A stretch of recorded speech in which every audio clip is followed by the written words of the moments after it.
Now call to order the regular meeting of the Stokes County Board of Commissioners Monday, April 24th at 2 p.m. We'll start with our invocation, and Commissioner Cox will deliver that today.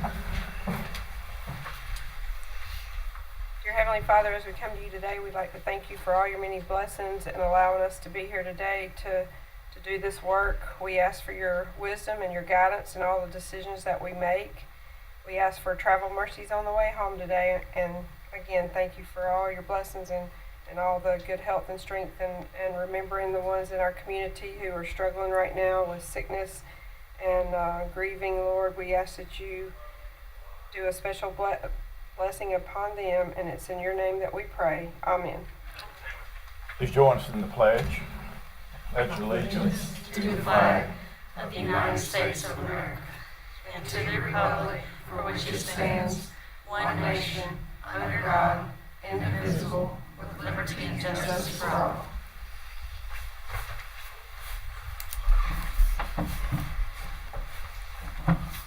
Next item on our agenda is approval of the agenda. Could I have a motion? Motion to approve. Second.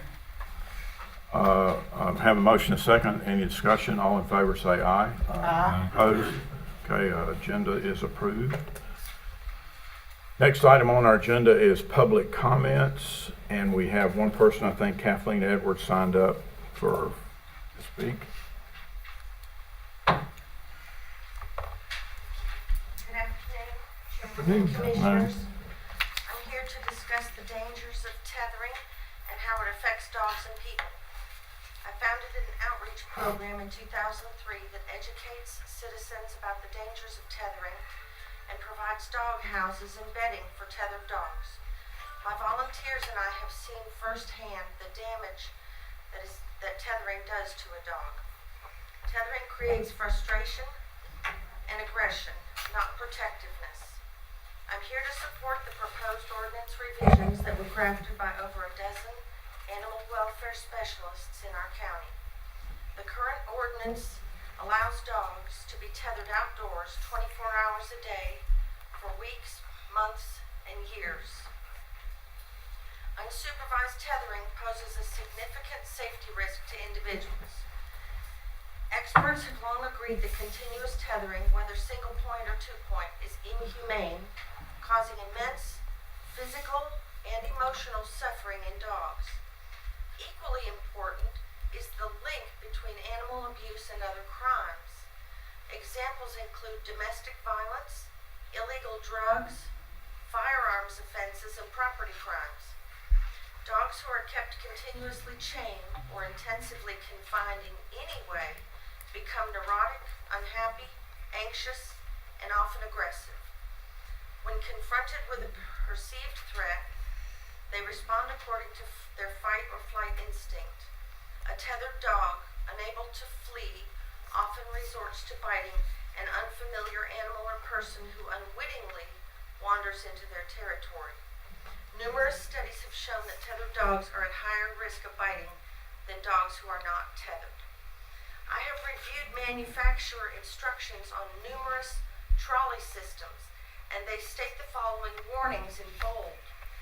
This product is for attended, temporary tethering only, not to be used as a permanent restraint. Do not leave the pet unattended when connected to the tether. Maintain constant observation during tethering to prevent injury to pets and others. We did not know about this information in 2017 when the Surrey County tethering ban passed. As a result, many unhappy dogs are now permanently tethered on trolleys in Surrey County. Permitting dogs on unsupervised trolley systems does not decrease the dog's bite risk or make our community any safer. We must ask ourselves, if continuous unsupervised tethering is both cruel to the dog and dangerous to humans, why would we continue to allow this practice in our community? I'm here today asking you to adopt in their entirety the proposed ordinance revisions you have been provided. A well-worded ordinance begins the process of educating dog owners about the dangers and cruel unsupervised tethering. Ordinances providing for no unsupervised tethering are not new. They have been passed throughout our state and all over the country. I have personally read over 150 county ordinances. The Stokes County ordinance is vaguely written and unenforceable. It is heartbreaking when our officers go out on neglect and abuse calls only to find that the dog owners are in compliance and that nothing can be done to help the dog or to make his or her life better. Partial bans on tethering struggle with enforceability. The most effective ordinance and easiest to enforce is a complete ban on unsupervised tethering, including a ban on trolley systems. I only have one short paragraph. Hey, go ahead. Go ahead. Thank you. Since you're the only Chairman. speaker. This clear distinction allows animal control to evaluate a situation and issue a citation if necessary. Our animal control department does not have the resources to monitor a dog for extended periods to verify that the owner has complied with time limits. In summary, tethering is a critical issue that impacts animal welfare and public safety. The safety and well-being of citizens are protected when we also address the safety and well-being of companion animals. Your proactive efforts as a board to strengthen local policies will help educate the community regarding the humane treatment of pets, reduce complaints to animal control, and prevent tragedies before they occur. I look forward to the May 8th vote. Thank you for listening. Thank you. And I think that's our only public speaker for today. The next item on our agenda are comments from the managers and commissioners, and I will start with Commissioner Mendenhall. Thank you, Mr. Chairman. Just want to say it's good to see everybody out today. Thank you for coming out. Always like to see a full house, and we're not missing by much today. That's good. Everybody that's watching us on live stream, thank you for joining in. And hopefully this meeting will not last too long because it's such a beautiful day, Mr. Chairman. I hope we move it along. That's all I have to say to that. Thank y'all for being here. Hey, Commissioner Chandler. Thank you. And welcome everybody. Appreciate the live participation and also the people that are tuning in on YouTube. I want to make one quick comment. It's regarding National Public Safety Telecommunicator Week. It's always set for the second full week of April, which this year would have been April 9th to the 15th. I'm kind of disappointed where I think we as the government body, we kind of dropped the ball as a group. We didn't put anything out on our official website page, nor our Facebook page. I know firsthand what our 911 professionals go through in the center. They're not really the face of public safety, but public safety would have a hard time being proficient or probably really even exist if we didn't have dedicated professionals that are in there answering the phones, talking to the citizens as they're calling in and needed for the ambulance, the police, the fire. Without them, they wouldn't be getting to your residence or your business or to a wreck in a timely manner. I think that pay does mean a lot to employees. However, I think just as important to show our support to employees that we need to recognize our employees. And it's just not for public safety, but all of our employees. And I think, since I got sworn in on December 4th, and there's been quite a few times now that I get frustrated that we have employees that retire, that I don't think that we recognize them like we should. We don't treat them with the respect of the job that they did for this county. And it's disappointing because it normally don't take a lot of money to do that. but it does take the will to make sure that we know what's going on in our county government with our employees. The employees there in the 911 center, they're under a lot of stress. I think sometimes I saw both sides. I saw it on the streets, and then when I went through the ranks in management and I had the 911 center, I saw it also from inside the center.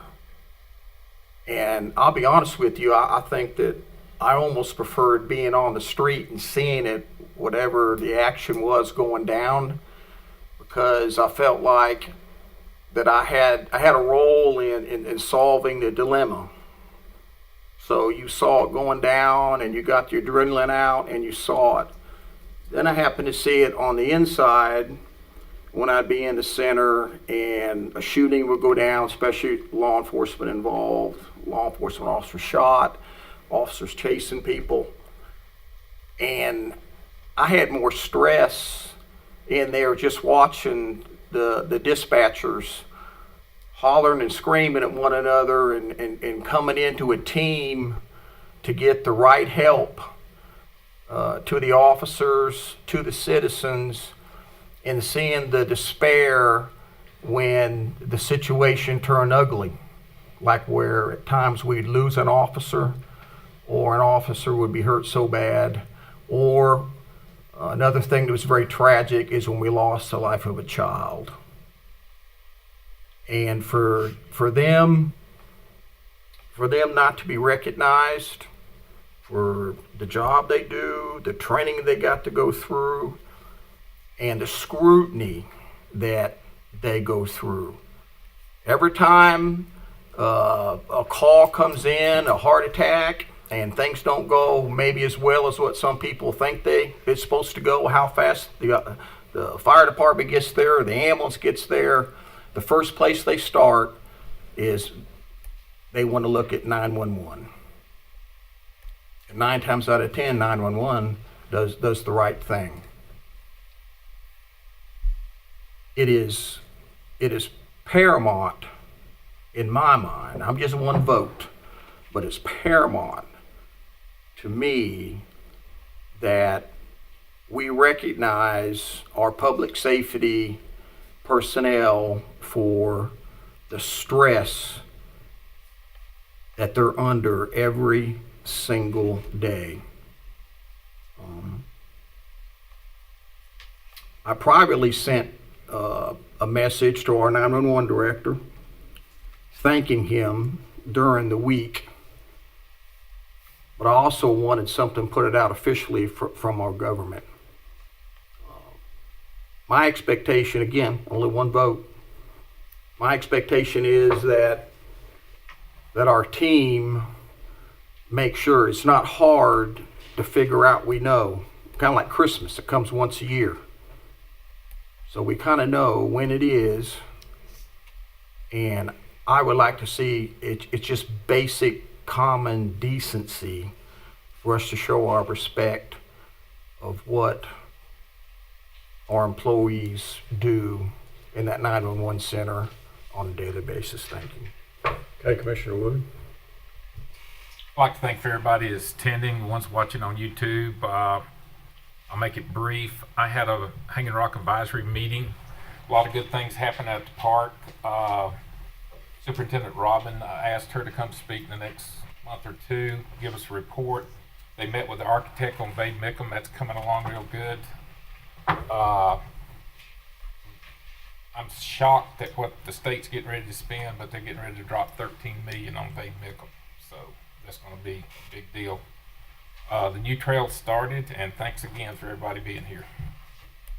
Commissioner Cox.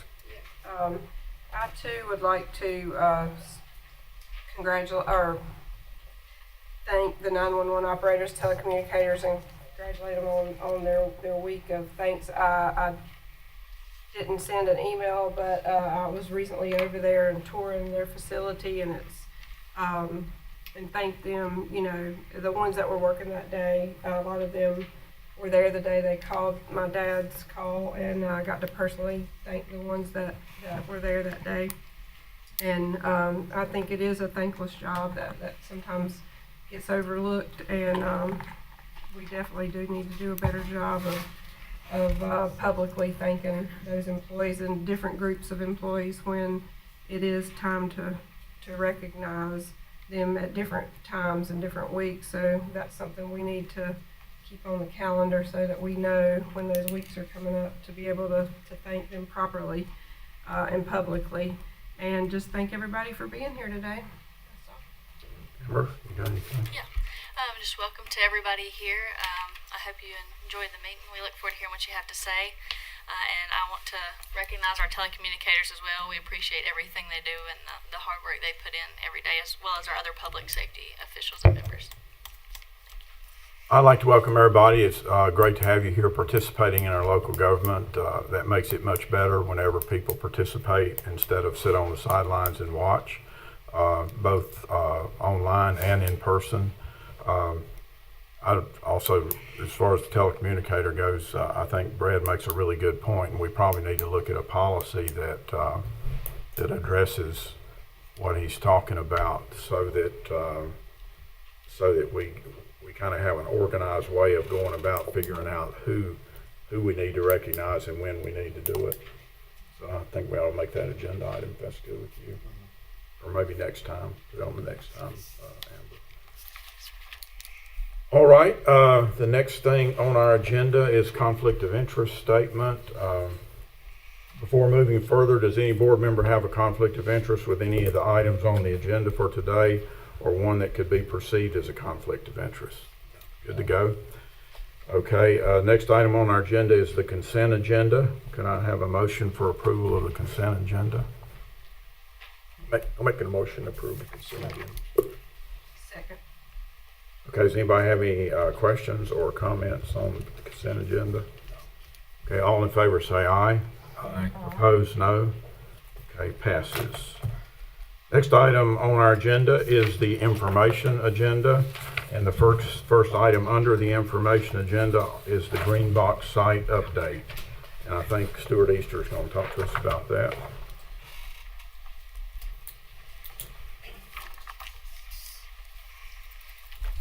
Good afternoon.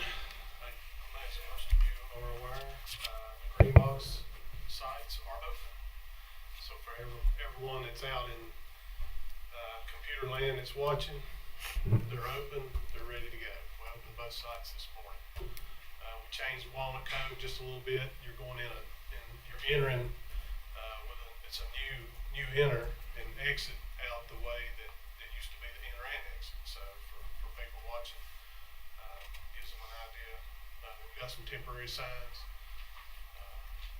Everything's working. I stayed down in Walnut Cove for a couple hours this morning. Everything runs smooth. So that's pretty much about it. They're open and good to go. So, any questions? Well, I would just comment, I think you told us from the get-go that this would be done in March or April. We've had a ton of rain just about every week since then, or every other week that I can remember, and you still made the April date. So I think you guys, we should recognize that. And also they met their budget as well, right? Yeah, we stayed real close to the budget. Okay. Had a couple of extras that I went back and added, but nothing out of the ordinary. But we real close to the budget time frame. Weather got us a little behind, but we stayed real close to April, so that's what the goal was. So.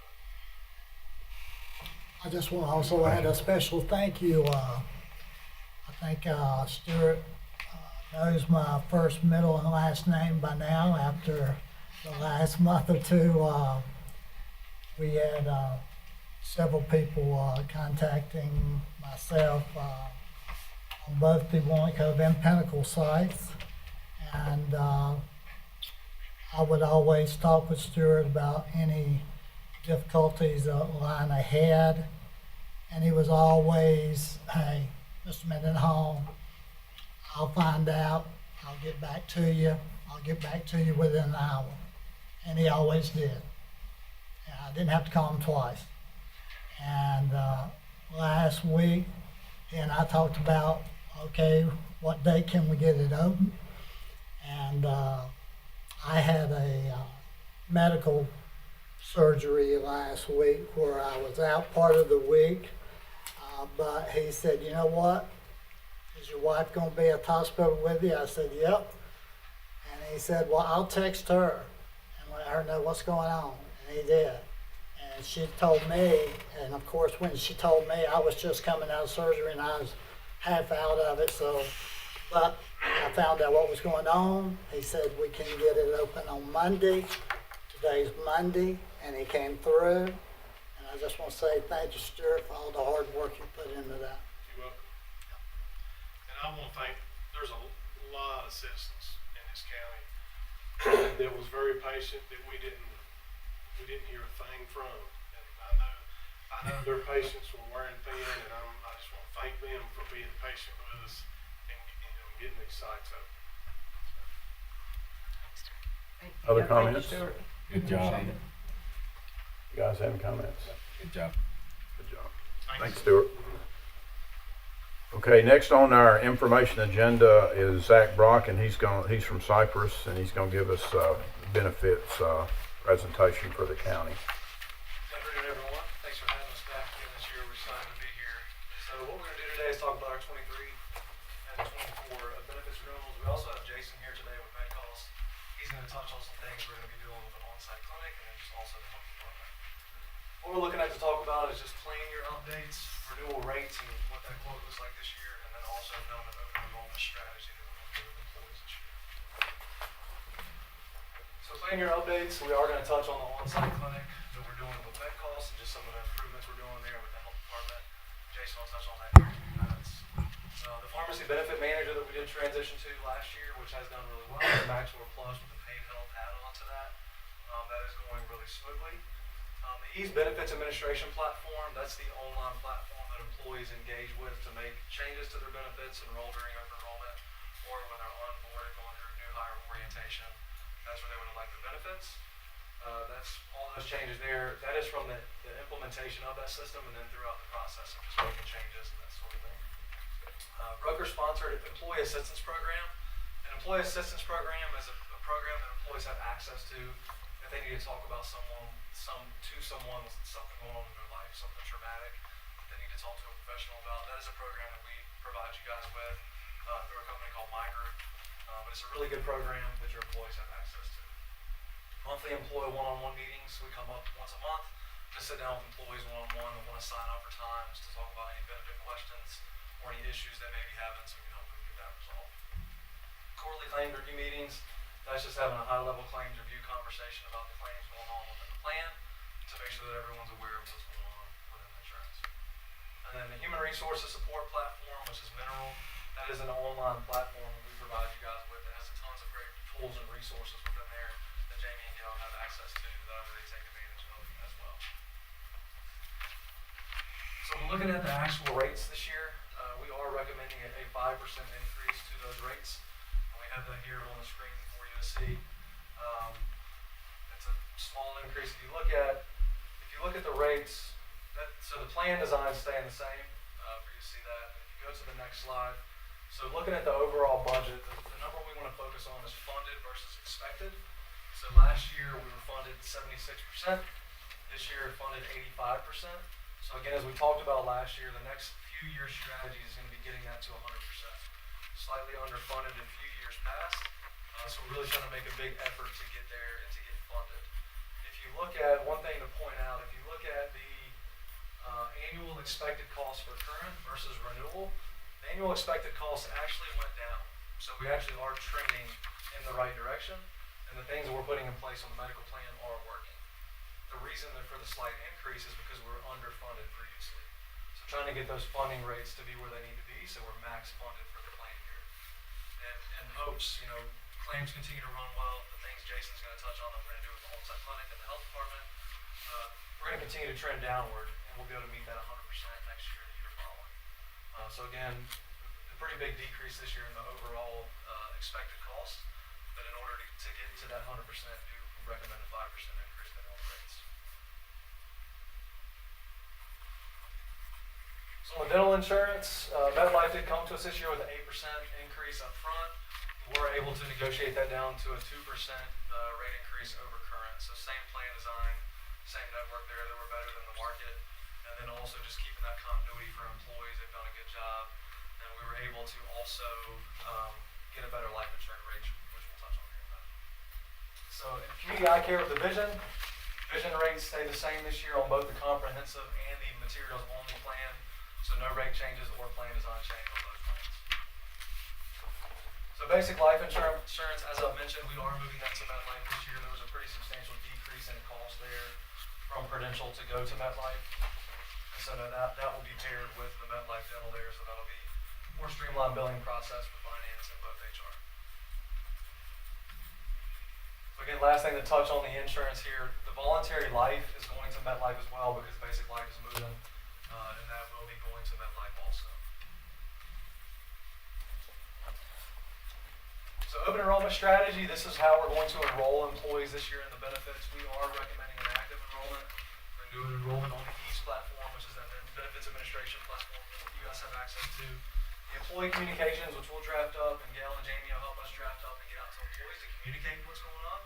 And then we're also recommending one-on-one employee meetings this year. That's where we have the opportunity to sit in front of employees, sit with employees, and talk to them about the benefits that they're going to have for this next 12 years. The exciting stuff, the population health opportunity. So this is something Jason's going to touch on. We're really excited to really do this. No pressure. Good afternoon. My name is Jason Clark. With MedCost, I'm a senior business development executive.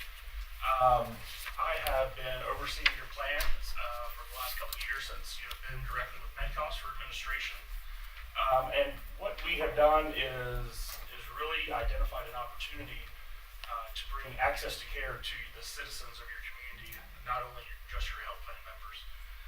So in partnership with my owners, Atrium Health, Wake Forest Baptist, I think that we can bring a lot of resources to you all and to your community. Everything I focus on is the triple aim. So access to care at the best price and at the best quality. There's a significant need for mental health resources that we've identified not only in the data, but also from what Amber and Jamie and Gail have shared from their perspectives. That's what we do every day. I have oversight of 350 plus individual municipalities across North Carolina. I see the most opportunity with Stokes County with your existing resources of your health department and how to maximize those in partnership with the local providers in your community. So it's really exciting of what we can potentially do. We have a lot of work to do as far as a rollout. I have a preliminary 3-year plan, things to do in the first year, the second year, and the third year. We have done this, MedCost and myself collectively. We've done strategies like this across the state. We know what works and what does not work. And those are those expertise that you all partner with us for. So with anything in partnership with Zach and his team, we want to maximize that resource because really every minute is very crucial when it comes to mental health resources and other things plaguing our communities. So in addition to that, also we are going to be working on a wellness initiative, ways to utilize and increase participation in Reach Your Meet. That's a great program that I participated in myself. COVID, I think, threw that off, so it could have been a year ago, could have been 3 years ago, not quite sure. But we have a lot of resources and you have a lot of need in your community, so I'm excited to bring that to you and just wanted to kind of put that on the table and continue our dialogue with that. Any questions? Thank you. Yeah. I don't know which one to do, but so a couple things, and when we're talking about mental health, I know when we had talked, I guess last month or whenever that was, but I'd mentioned that I was interested in an additional mental health type of counseling for public safety to start with. Is that included in what the overview that you were given, sir? Something about the community mental health, or? So I think the best approach would be tapping into the resources that we have already for free with MedCost and the mental health component of that. That's what I would recommend for this year. Okay, and that would be tailored towards. It would be. That's actually the additional program that can be implemented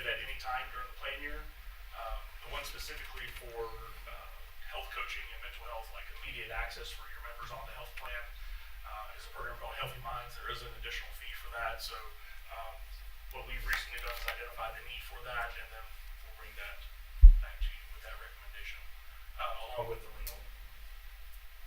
And then another question. I'd also ask for a quote on increasing the employee life insurance, the death benefit for the I active. have that for you. It doubled the cost of the life insurance. They're going up to the $50,000 versus the 25. Increased the cost by double. So I have that Okay. for you. And then also, in terms of the retirees, I'd ask for a minimal death benefit, like if someone's retired from Stokes County, they pass away, it's like $3,000, which is kind of typical around the state. Did you get an opportunity to? MetLife would not insure anybody that's no longer employed. So when a retiree leaves or retires, they wouldn't insure the life insurance on that. Okay, so I just like to ask Gail from HR, look into how we could fund something like independent of, because it's done throughout the state, so it's got to be some form that we could do. That's all I got, thank you. Mr. Mendenhall? Yes, very comprehensive. I've got to see this 3 or 4 times since it's my 7th year with y'all. I did want to say, Mr. Chairman, one thing. As far as the mental health aspect, I think Commissioner Cox can weigh in on this too, I believe. Our maintenance of effort that comes in from Stacy that has many different things, Insight, Monarch, all the different things that is in that. Mental health is included in that aspect also. And I'm not sure how we want to handle knowing what we got in the MOE that we're going to vote on today, and then with the insurance with our guys here from Cyprus. But I don't know if we are doubling up on mental health using both avenues, or do we need to just go with the MOE that we're getting from Stacy? Well, I think if what y'all are talking about is for the employees, and what Stacy and them do with their mental health is for community. So I think it's 2 separate. So y'all's is totally just employees. With your employee health plan, yes, sir. Gotcha. Yeah. Now, as a self-funded employer, we do have self-funded employers who make certain things available to members of, maybe of their families, who might not be on the health plan. Teladoc, for instance, during COVID, opened up those resources for sort of like, if there was maybe elderly folks living within the homes to where you could access that. So there's some really cool things that can come out of COVID. We focus on the positive. We have gotten a lot more access to care and a lot more focus on that mental health stuff, as far as, and also our physical health. So, Thank you. a lot of opportunity. That's great. Appreciate it. Absolutely. Mr. Wood? You mentioned your wellness program. What does that cover and consist of? Sky's the limit. So a good wellness plan includes a employee incentive for participating. It's also a way to subsidize your health plan. An idea that I've done with other employers is to also introduce an addition of a qualified high deductible health plan, in addition to an HSA that you as the employer could choose to supplement. But we could also make the employees meet certain wellness criteria. Like, we want everyone to get physical, get the teeth cleaned, participate in maybe 2 wellness activities. Reach the Peak is one of those that really is a no-brainer. And then also we could add certain components if we want to. So at MedCost, we test everything on ourselves before we roll it out to our clients. You start small and you continue to progress.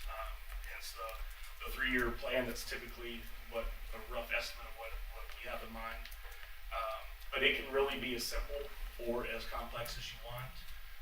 But starting small is key for that. So this year, just in my mind, and I need to continue our dialogue and our conversations, year one, you really want to introduce and concepts to change your your employees' behaviors and how they think of the health plan. Then in year two, we can add plan design and incentives to enhance that, to say, hey, if you do this, you get the carrot. And then typically in year three or year four, you introduce the stick. So it's the carrot and the stick. And you as the employer with your population can choose how you use that stick. You can either use it to tap them lightly, or we can take a good strong whack to get them falling in line with the health plan and things of that nature. Usually that's in a premium disincentive, so if they don't participate with nurses of med cost in our programs, or if they don't meet certain criteria, the carrot and stick can really have an influence on that population. And we have examples, a full example of what wellness would meet your culture, and really you all could pick and choose what you like. Thanks. I have a question. Have you been talking with Tracy over in the health department about the mental health? I think she wasn't one of them. Amy, I don't know why I said I knew it was a T. yeah, I don't know where that came from. Sorry. But she has talked about adding a mental health clinician over there, and I didn't know if there had been any conversations about that, or... Yeah, we did talk about that. We sat down and met and kind of talked about what the future of that on-site clinic could look like with the resources y'all already have, and potentially bringing that on. So a lot of the mental health components and aspects that we're touching on, you really could kind of have in-house as well, because you have the resources and hopefully can bring on a little bit more to help there.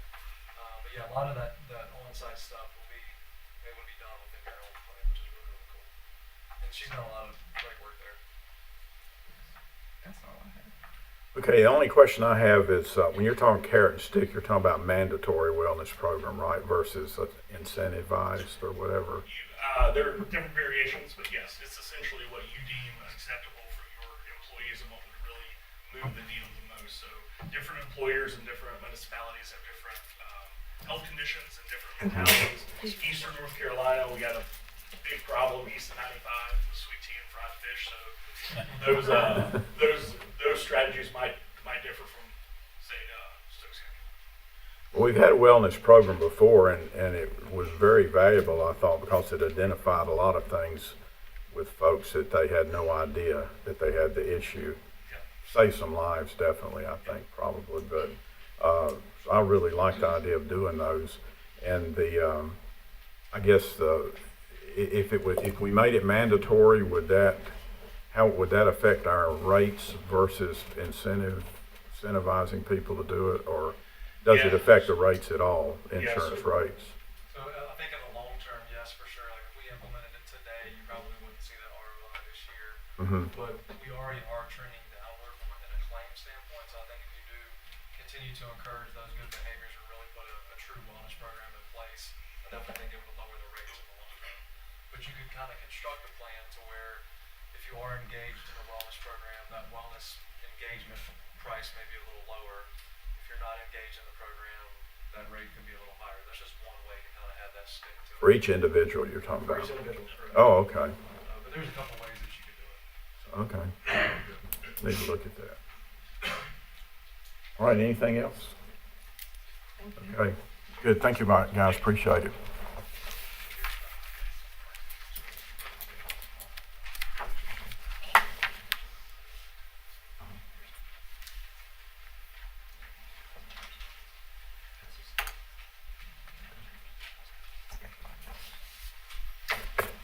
Okay, the next, we move to our discussion agenda, and the first item on the discussion agenda is the tax office agenda, and Richard's here to cover that. Good afternoon. Like always, we'll start off with our monthly tax collection status report. Happy to report that we're 99.39% to meet budget, so we're almost there. We're still 3 months to go, so we should easily make that. We're about $800,000 ahead of where we were last year for the county and school operating taxes, so we're in a good spot there. Next item is releases, real and personal property releases less than 100. We have 4 accounts that total 184.65. Then we have real and personal releases more than 100. We have 1 account that's 391.37. In the final category, personal refunds more than 100, we have two accounts that total 245.55. We have 5 present use value late applications. And then the next item, information about our EMS fee schedule changes. Effective May 1, we will be changing our fee schedule. Our collections department, EMS collections department, tax office collections department has worked with EMS Director Brandon Gentry and researched, developed, and updated the fee schedule that is fair, consistent, and in line with the Centers for Medicare Services for reimbursement.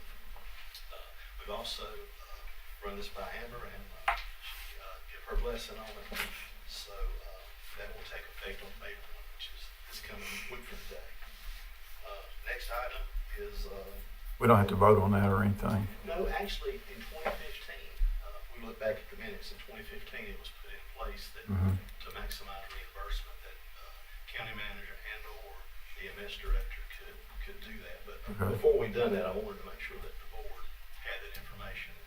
Okay. To deviate from that, we certainly do whatever the board wants to do. Go ahead. Next item is our EMS billing collection report. This fiscal year, we have billed 3,294 transports, a little over $2.1 million, collected a little over $1.7 million.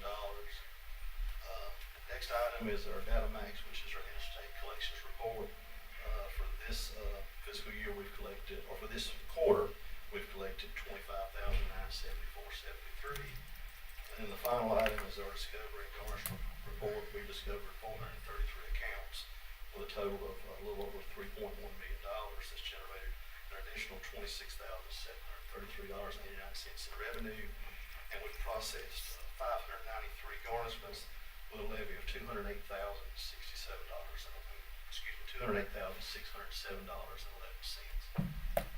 That's all I have. I do request that we move the real and personal releases more than 100 and the refunds more than 100 and present use value late application to the May 8th consent agenda for approval. All right, any board members have any questions on Richard's report? Brad? Just a comment, and I like to where from that 2015 agreement where the manager and then you and the EMS director have authority to update the fee schedules. But if we can just put something in place that if somebody would look at continually, especially with the federal charges under Medicare, I don't think we need to wait at a certain period of time to maximize what the rate allows for. We're just we're wasting revenue. So if maybe something could go in place to where we check, I don't know how often the federal government does that increase. Let's check quarterly. Yeah. So if whenever it is done, then my recommendation would be that we implement the new fee as soon as possible. And I'll make the board aware of that way. If you have Yes, any questions. please. Yeah. All right, thank you. Okay, good. Lloyd? I'm good. Okay, I don't have anything, Richard. Thank you very much. Okay, the next item on our agenda is JCPC for FY 23-24 funding allocation, and Rick Smith and Jerry McGee are going to present, I think. Hey, Commissioners, appreciate the opportunity to come and speak with you all about recommendations from Juvenile Crime Prevention Council. My name is Jerry McGee. I'm a ADA in Prosecutorial District 23 that covers both Missouri and Stokes counties. Worked at different points in my career. I've been with the DA's office since March 1st, 2012. Different points of my career, I've worked in Surrey County. Different points of my career, I've worked in Stokes County. Currently reside in Stokes County. So these matters are very important to me as a citizen of Stokes County. Again, appreciate the time today. I want to kind of give a short background. Also, Rich Smith is the area consultant for our area. I'll give him a chance to talk here in just a second. I want to give a short background of kind of what these monies go towards. In the juvenile system, these funds are used for programs. Whenever someone commits a crime, whenever they come into the system, they're either diverted and sent to refer to these programs before they ever reach a courtroom, depending on the risk level of the juvenile involved, the crime, specific crime, things of that nature. Or, based on those the same action items, petitions filed, it enters the court system, there's a prosecution of that matter, there's an adjudication of that matter, a trial is the word used in the adult system, adjudication is the word used in the juvenile system, and there's a disposition or a sentence, if you will, that results from that if someone's found guilty of a particular crime in question. Whenever they are found guilty, then they're also referred to the programs that we have here today that are represented. The juvenile system has a different goal in mind, a rehabilitative goal versus a punishment goal in the adult system. So these programs are geared towards rehabilitating these juveniles, bringing them hopefully so they won't reoffend and so they can get the skills they need to be productive citizens of society. Back in December the 1st, 2019, in North Carolina implemented Raise the Age, which took the juvenile age from 16 to 18. And then we had the disease that basically hit the world and turned everything upside down, COVID, shortly after that implementation. So there's been a lag time until fairly recently, the last year or so, where we started seeing the results of what that increase in age, numbers-wise, are doing to both here in Stokes County, in Surrey County, coming into our system. That increase in age, just by personal experience, it seems like we're getting more offenses with that age group, and we're getting more serious offenses with that age group now being in our population for juvenile court. So there's a greater need now than ever before regarding these services for our county and statewide, nationwide, I would contend. Back in December of 2022, we met, an RFP, request for proposals, was developed, an application, or that was sent out, applications were received. We had a meeting regarding those applications on January 17th and developed a funding recommendation on February 21st, and a letter was sent to the commissioners, you all, regarding to our recommendations for arranging those funds, things of that nature. I'll let Mr. Smith speak to a little bit more detail the numbers on that. Good afternoon. Hey, how you doing? Rich Smith, Department of Public Safety. I believe in your package you have the letter that Jerry and I developed and we've sent the commissioners to kind of indicate the historic allocation for the current year and the one proposed.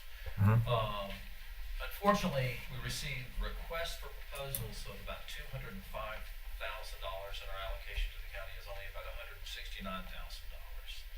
So there was a shortfall. We were not able to fund all our programs at the requested amounts. The Juvenile Crime Prevention Council is an advisory committee that is appointed by the commissioners that serves Stokes County.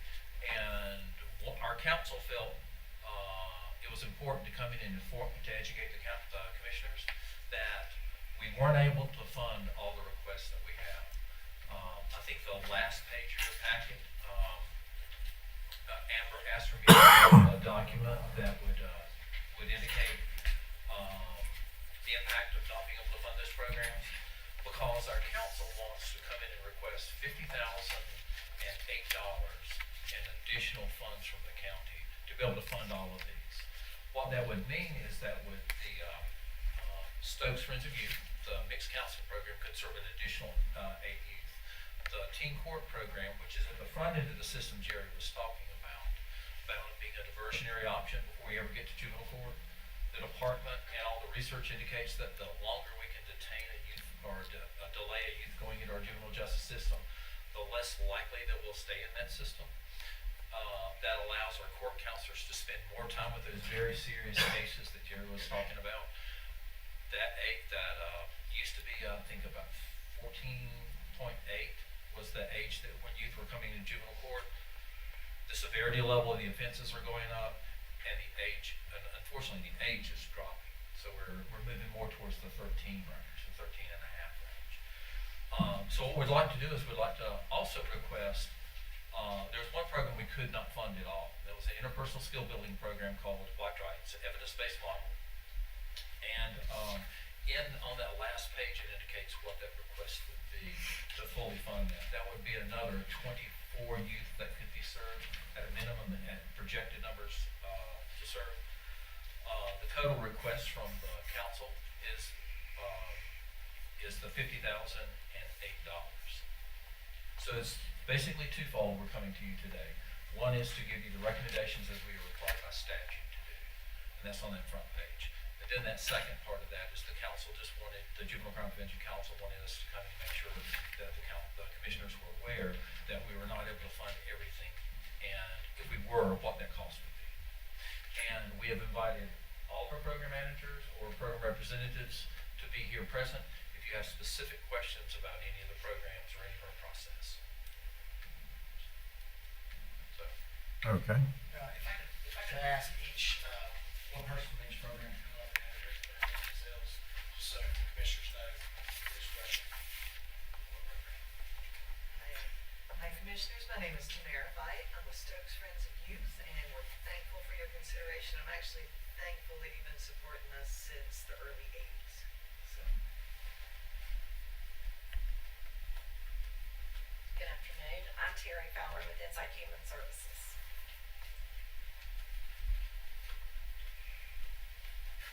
I'm Scott Cardwell with the Children's Center in Northwest North Carolina. I'm the teen court coordinator here in Stokes. Thanks for having us today. I'm Zach Barton from Children's Center in Northwest North Carolina, Compliance and Development Director. Good afternoon. My name is Sharia Hall, and I'm representing the Parenting Hive and our Parent Teen Solutions program here in Stokes County.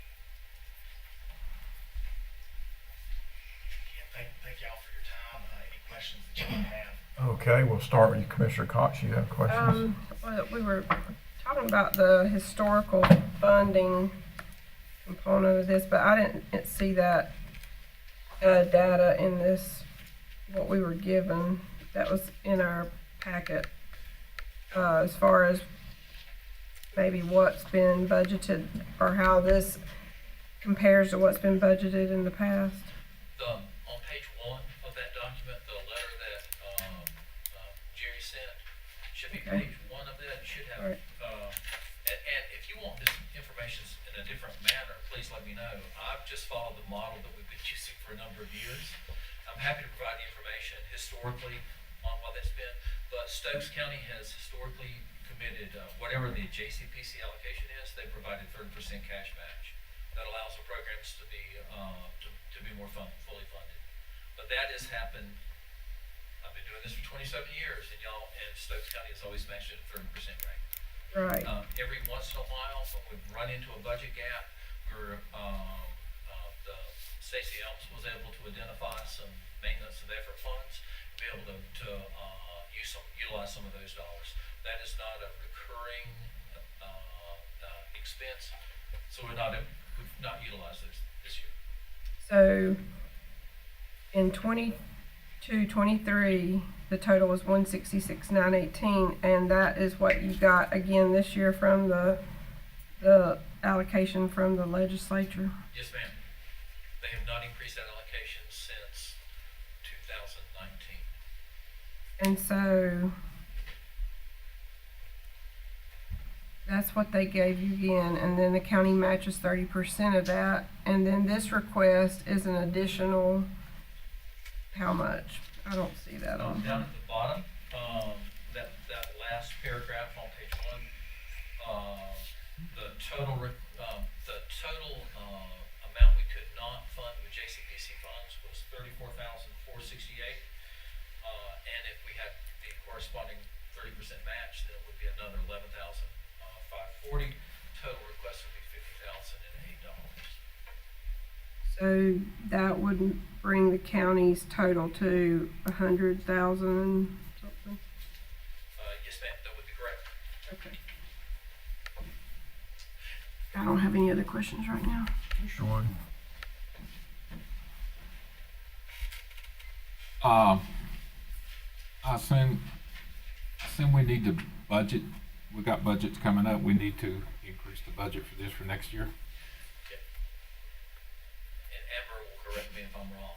Okay. But my understanding is that the 50,000, the required match of 30% is already in your budget.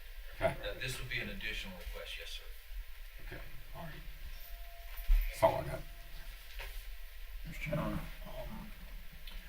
Yeah, just a comment, because I've met with, you two, and we had a real good conversation, and, when we talk evidence-based, I'm very, very, very keen of the fact that just because we have programs, if the numbers don't match up, if whatever we decide the success rate is, if it's not a success, I don't agree in spending money just to spend money and say that, we had a great day and we move on. But I'm very impressed with you all. I mean, I look at your reports as they come out, and then with the meetings, and I feel really comfortable that before I even have to point something out, you're already on it, and you don't try to hide it. You come out in front, and I really appreciate that. Stokes County has a lot of issues, like a lot of other counties do, and the state as well. We're just kind of hampered a little bit. We're rural, and I think at times that we don't put our money probably in some of the programs where they need to go. I know there's one program that it is new, and I don't mind funding programs like that, but again, as long as it's held to the same standard that we evaluate, and we don't, and I know you will, because you're one of the few people that I've seen that stands by what you say.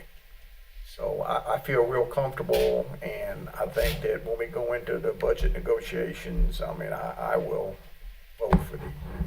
Thank you. Thank you, sir. Appreciate that. Commissioner Mendenhall. Thank you, sir. I really don't have any questions. This is seven years that I've been part of this as commissioner, but I started in education in 1980.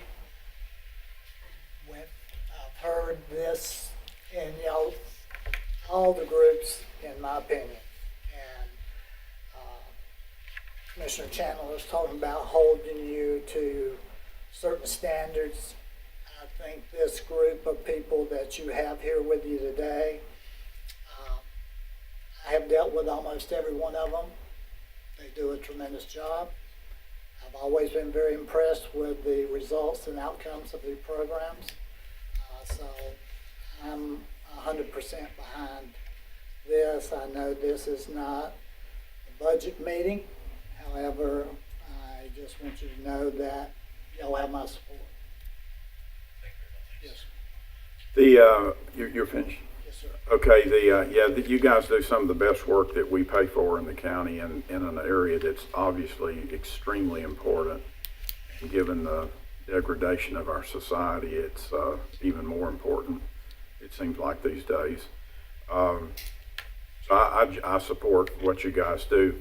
On the, if we add the additional funds, would that be a recurring annual request, or most likely, or would you evaluate on these three programs and then see how they do or whatever, and then decide whether you request money for them next year? How would that work exactly?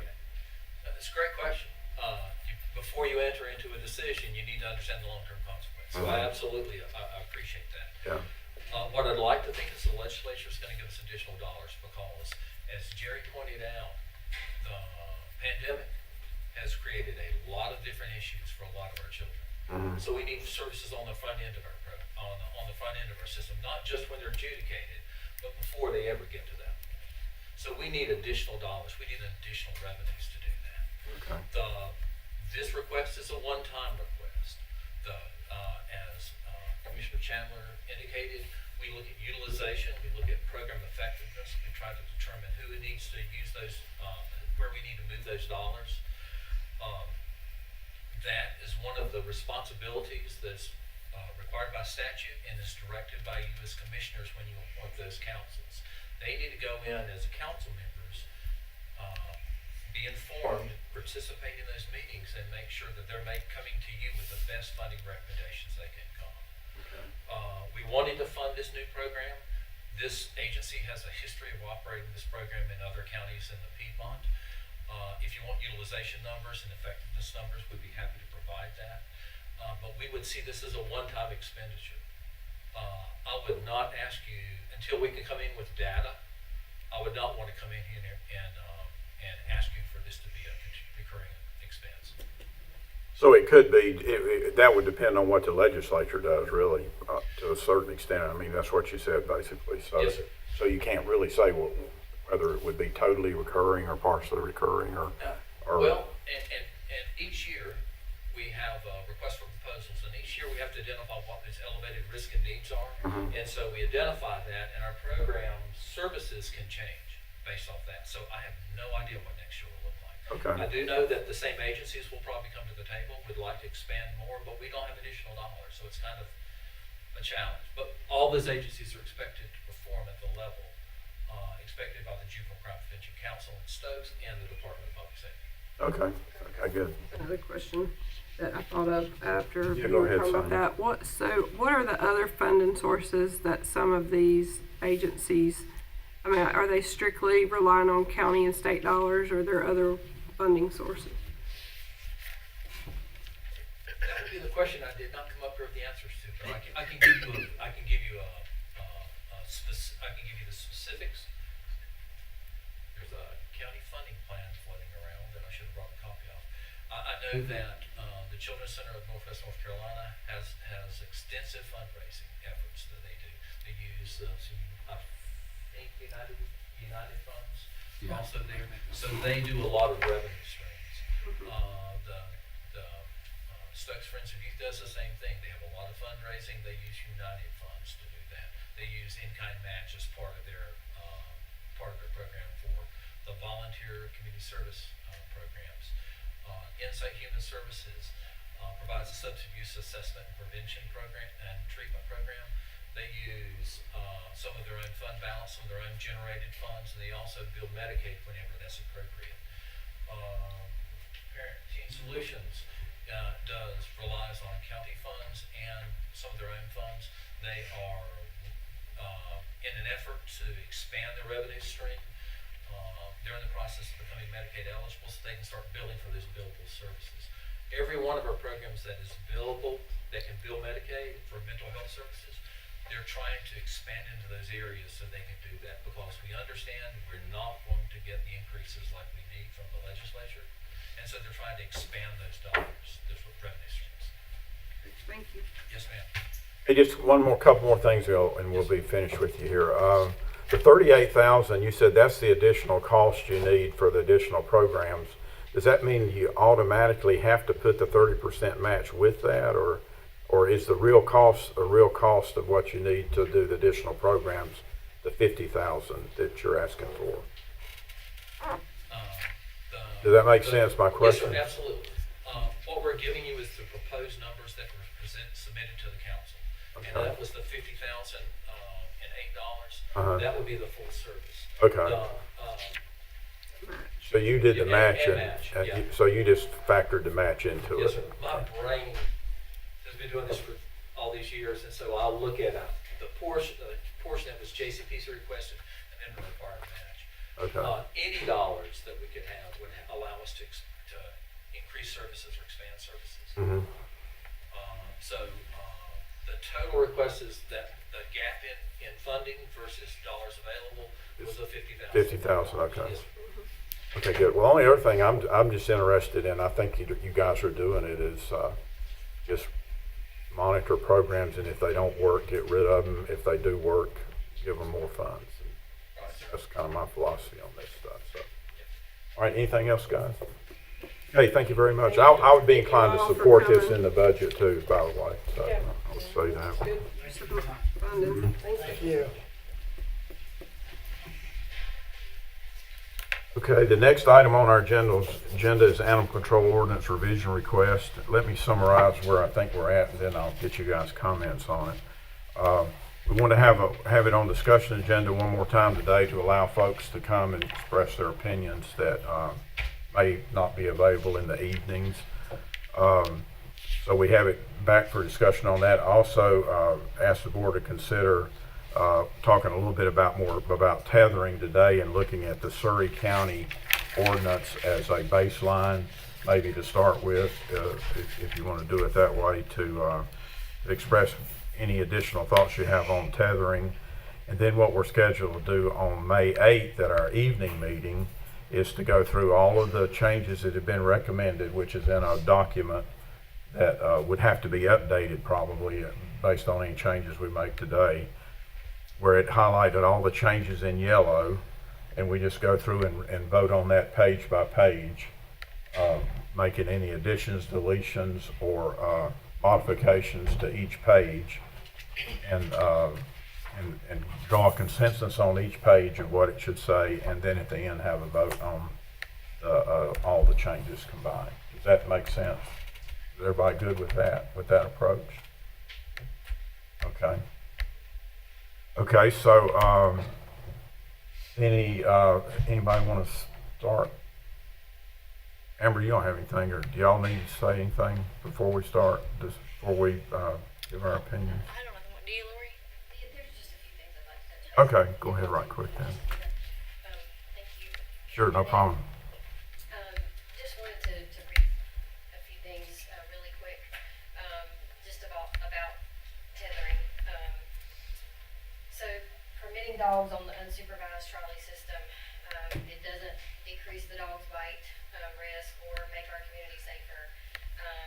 We just, we really need to sit back and think and ask ourselves, just a lot of questions, but most importantly, if unsupervised tethering is both cruel to the dog and dangerous to humans, why do we need to continue to allow this? Most of the trolley systems that I have looked at, on the back of the packaging or inside the packaging, it states that they should only be used during supervised periods, like while camping or picnicking. Most of the trolley systems that you go by are going to say this either on the packaging or inside the packaging. I went through one and I just printed out a few shared copies, but this is just an example. This is one off of Chewy that I printed off that just shows you at the bottom hazardous to humans, that states that they should not be used while unsupervised. So partial bans on the tethering, we struggle with enforceability. The most effective ordinance and the easiest to enforce is just a complete ban on unattended tethering, including the trolley system. The clear distinction allows animal control to evaluate the situation and cite, if necessary, those who choose to break the law.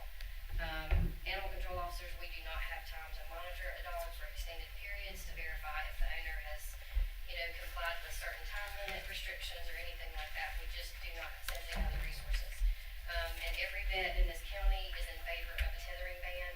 They see horrific things in their office, but also take into consideration that we see what they don't see. They get to see the ones whose owners actually take them to the vet if their collar becomes embedded or if they are injured. But we see the ones that aren't provided medical treatment.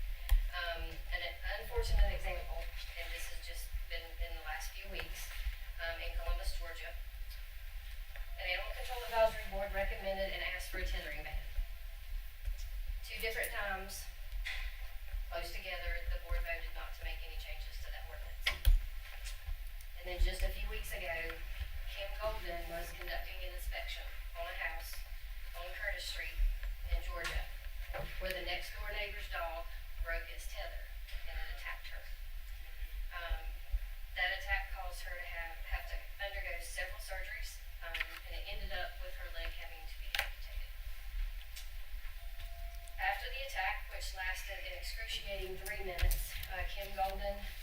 seen crawling away and attempting to rest her body near the curb.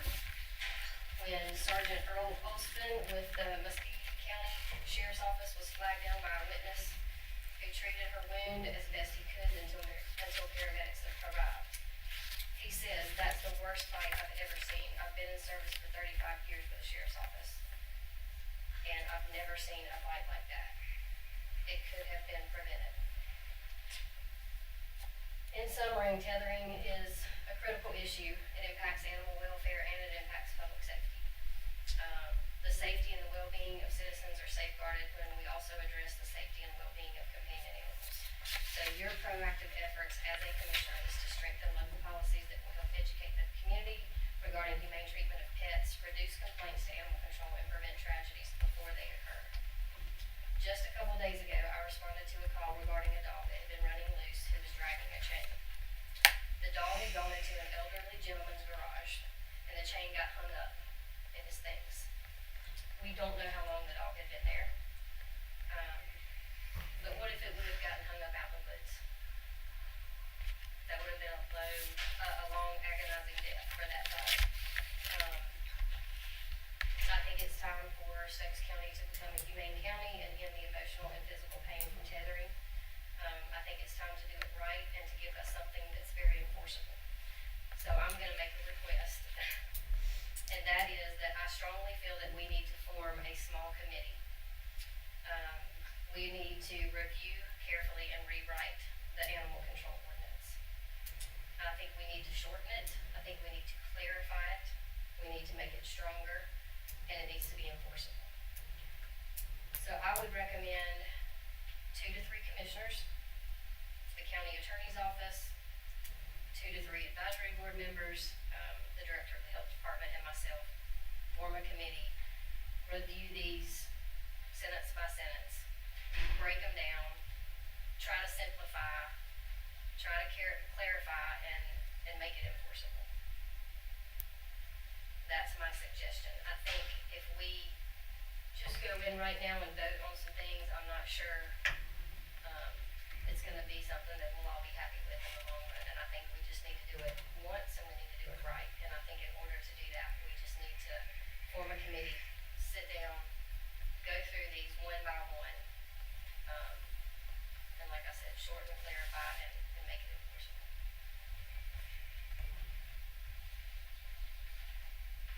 Anything else, Lori? Are you good? Is that it? Okay, open the floor for commissioner comments. You want to start? I'll start. I mean, Okay. and I would like just to take it one kind of step back, even with and not even dealing with specific ordinance changes that are being proposed, is I think the first thing that we need to make sure of, because I think we're in a unique situation right now in the terms of the setup of the animal control, welfare, and then shelter. You're not going to have any, the way we're set up right now, you don't have any kind of general statute authority to obtain search warrants, to obtain felony arrest, because we're not under the sheriff in any way, shape, or form when it comes to law enforcement. We can do our own administrative works. Yeah, but what I'm interested in, and I would ask the interim manager to head this, is we need to find out how many other counties here in North Carolina are operating under the setup that we have right now. I just see a lot of problems with the way that it appears to me. And then I would ask our county attorney to also look at the situation in terms of, I know under statute is that, you could go to a magistrate on misdemeanors and you could ask for a summons, and in some counties, I don't know how Stokes would be, but they also would allow citizens to draw misdemeanor warrants. So I mean that could take care of part of it, but in terms of seasoned animals, I just see they're just gray areas in my mind that I think it needs to come from legal. How we combat that. I would also like to look at maybe emphasizing civil instead of criminal in terms of it would help us. Civil is preponderance of the evidence instead of criminal beyond a reasonable doubt. And I think also that we may have more flexibility in having to impound dogs for not as long of a time, and then as criminal cases sometimes get continued and continued and continued and continued, and then the ability for us to be able to recoup money for our shelter in terms of fines of going after them for civil judgment, rather than relying on a statute and a judge to give us relief in that sense. So when I just want to be very, very clear of kind of what we're getting into, even before we even go into the tethering part. We have to. There's just a lot to consider, and I would like I just like the legal opinion. I actually have an officer right now at the magistrate's office to get a seizure warrant, and of course we have to have a deputy meet us there to obtain the warrant, to go serve the warrant before we can take the dog.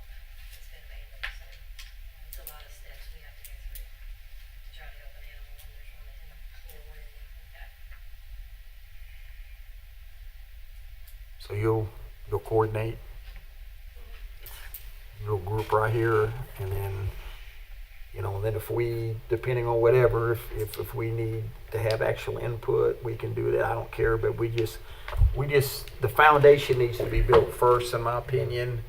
I think we're jumping ahead of ourselves of trying to do something, and then we're going to create chaos.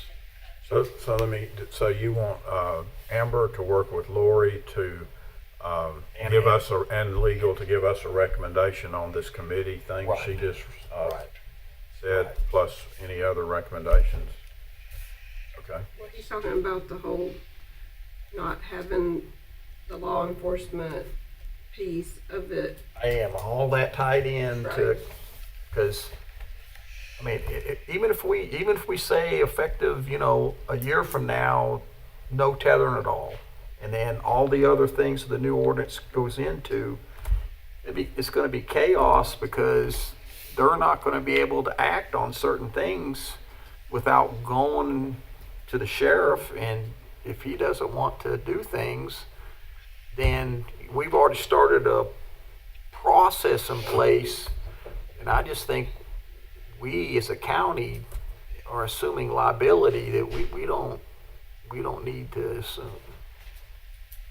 Okay. I mean, we can do a lot of it, but like when it comes to seizure warrants, the intentional cruelty, those are criminal, and we do have to work alongside the sheriff's office for those. Okay, Commissioner Mendenhall, you want to go next? Well, actually, Commissioner Chandler got pretty much what I was going to come out with, which was Section 32 under penalties, which he's just dealt with. That's what I was working on.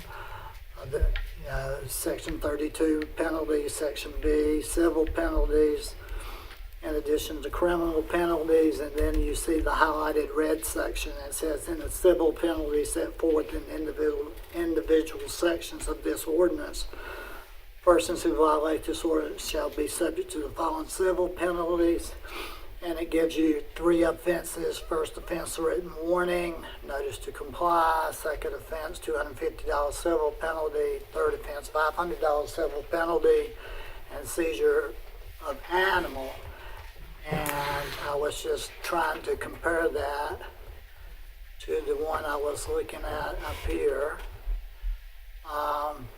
Under attended tethering in section 28, if you look under that and go to number I, which is violations once again.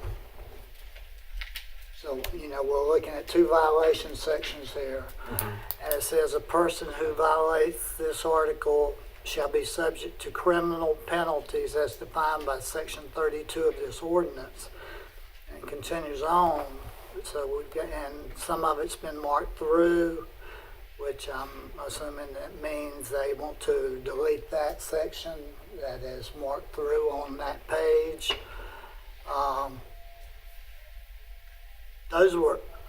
That's actually where I was going to start out. And before I go any further, I'd like to get some other comments from some of the other commissioners, because those were two. Commissioner Chandler, I thought did a good job summarizing what I was about to say. So at this point, I'm going to stop right here. Okay, Mr. Woods? I just got a quick. How long? You said there was to get a seizure warrant. How long does that take? Well, like this morning, Yeah, use that for example. 9:30, we were notified of a puppy that was in a small wire kennel cage outside in the sun with no food, water. Neighbors state that the dog's been there for several days, and the owner has a warrant, a criminal warrant out against him for several things, and I guess it's just trying to outrun the law, so he hasn't evidently been home for a few days.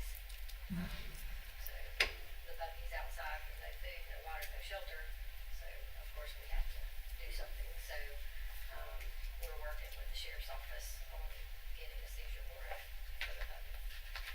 Because when you can't find the owner, to surrender him, sign him over, then you kind of have to go that route and do it the legal way by getting a seizure warrant. So we're working with the sheriff's How long does that normally take? In a typical. I mean, I know each one's different, but. Yeah, it all depends on how much evidence you have and things like that, but I think in this case, they probably already have the warrant in hand. Because they were in the magistrate's office when I came into the meeting, so hopefully the warrant is in hand and they're out seizing the puppy. So you're not getting any resistance from law enforcement?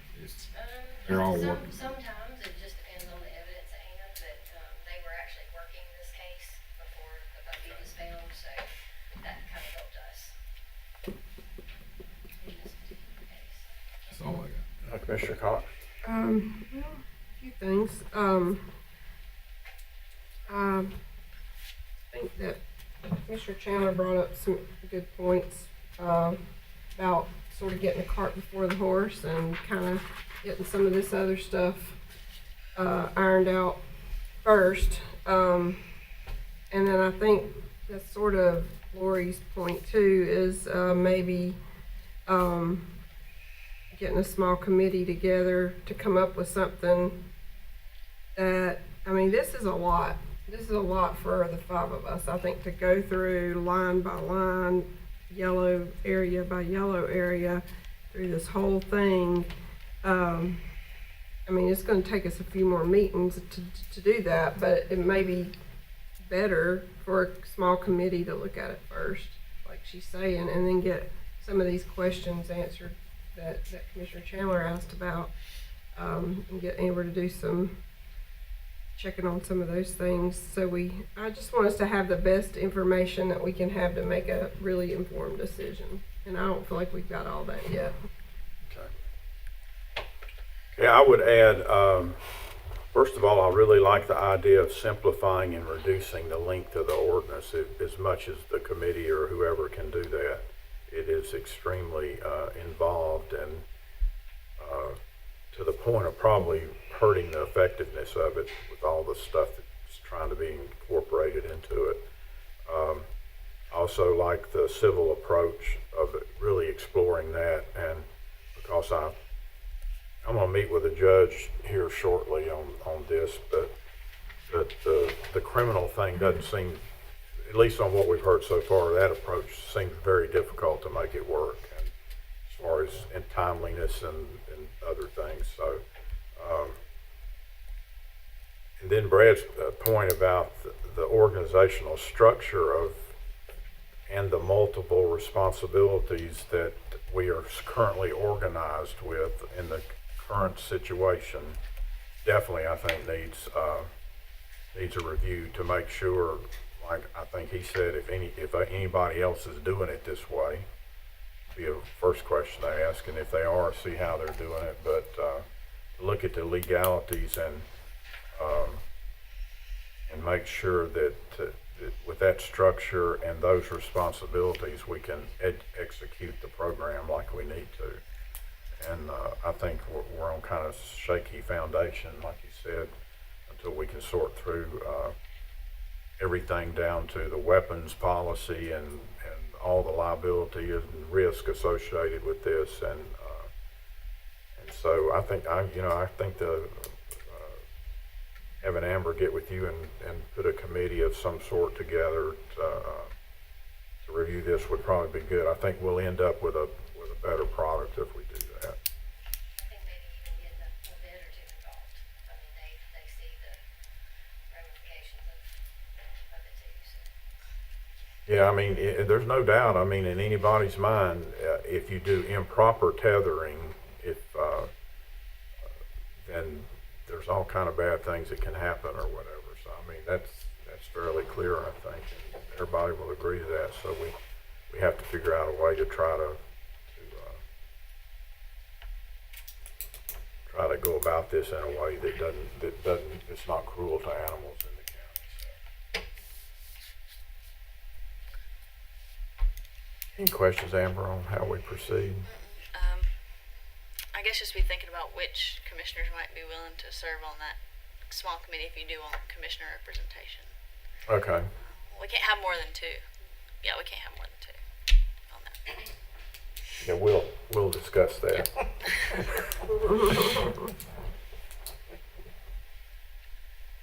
Okay, good. That's it then on that topic. The next item on our agenda is the Animal Control Advisory Board discussion, and Amber, you gonna lead off on that? Yeah, I certainly can. So I'll just start off by kind of briefly touching on the bylaws for the Animal Control Advisory Board and the different positions it requires. So it requires, as you all know, 9 members, 4 private citizens living in separate quadrants of the county, 1 member from an animal rescue organization, 1 member employed by the Stokes County Sheriff's Office, 1 member employed by the Stokes County Health Department, and a licensed veterinarian and whoever the chief animal control officer is for Stokes County, which would be Lori. So Lori's automatically on that board. And then I'll briefly just go over the applications that we got in from 2 weeks ago from our last meeting. I posted that on the website following our last meeting, so they've had 2 weeks to send applications in. And I have the following applications. The following ones are going to be from this representing the private citizen position: Cindy Tilley, Susan Hathcock, Robert Sullivan, Shannon Shaver, Sandra Robinson, Lisa Ferguson, and then Sonia Nieberly. Then for the animal rescue position, the only one we had during the time period when I put out the agenda was Candace Loy. And then for the Sheriff's Department representative, Wade White was the only one I received. And then for the Health Department representative, Sandra Smith was the one that the Health Department recommended, and she's currently serving already on the board. And then I will state that I got 2 additional applications that I received over the weekend after the agenda was put out.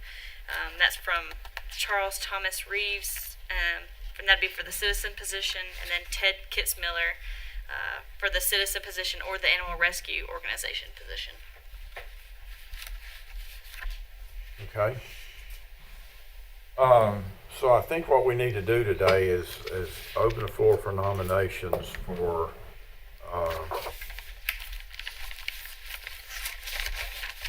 all the applications that we have, maybe with the exception of the 2 that we just received, since we hadn't had a chance to see them yet.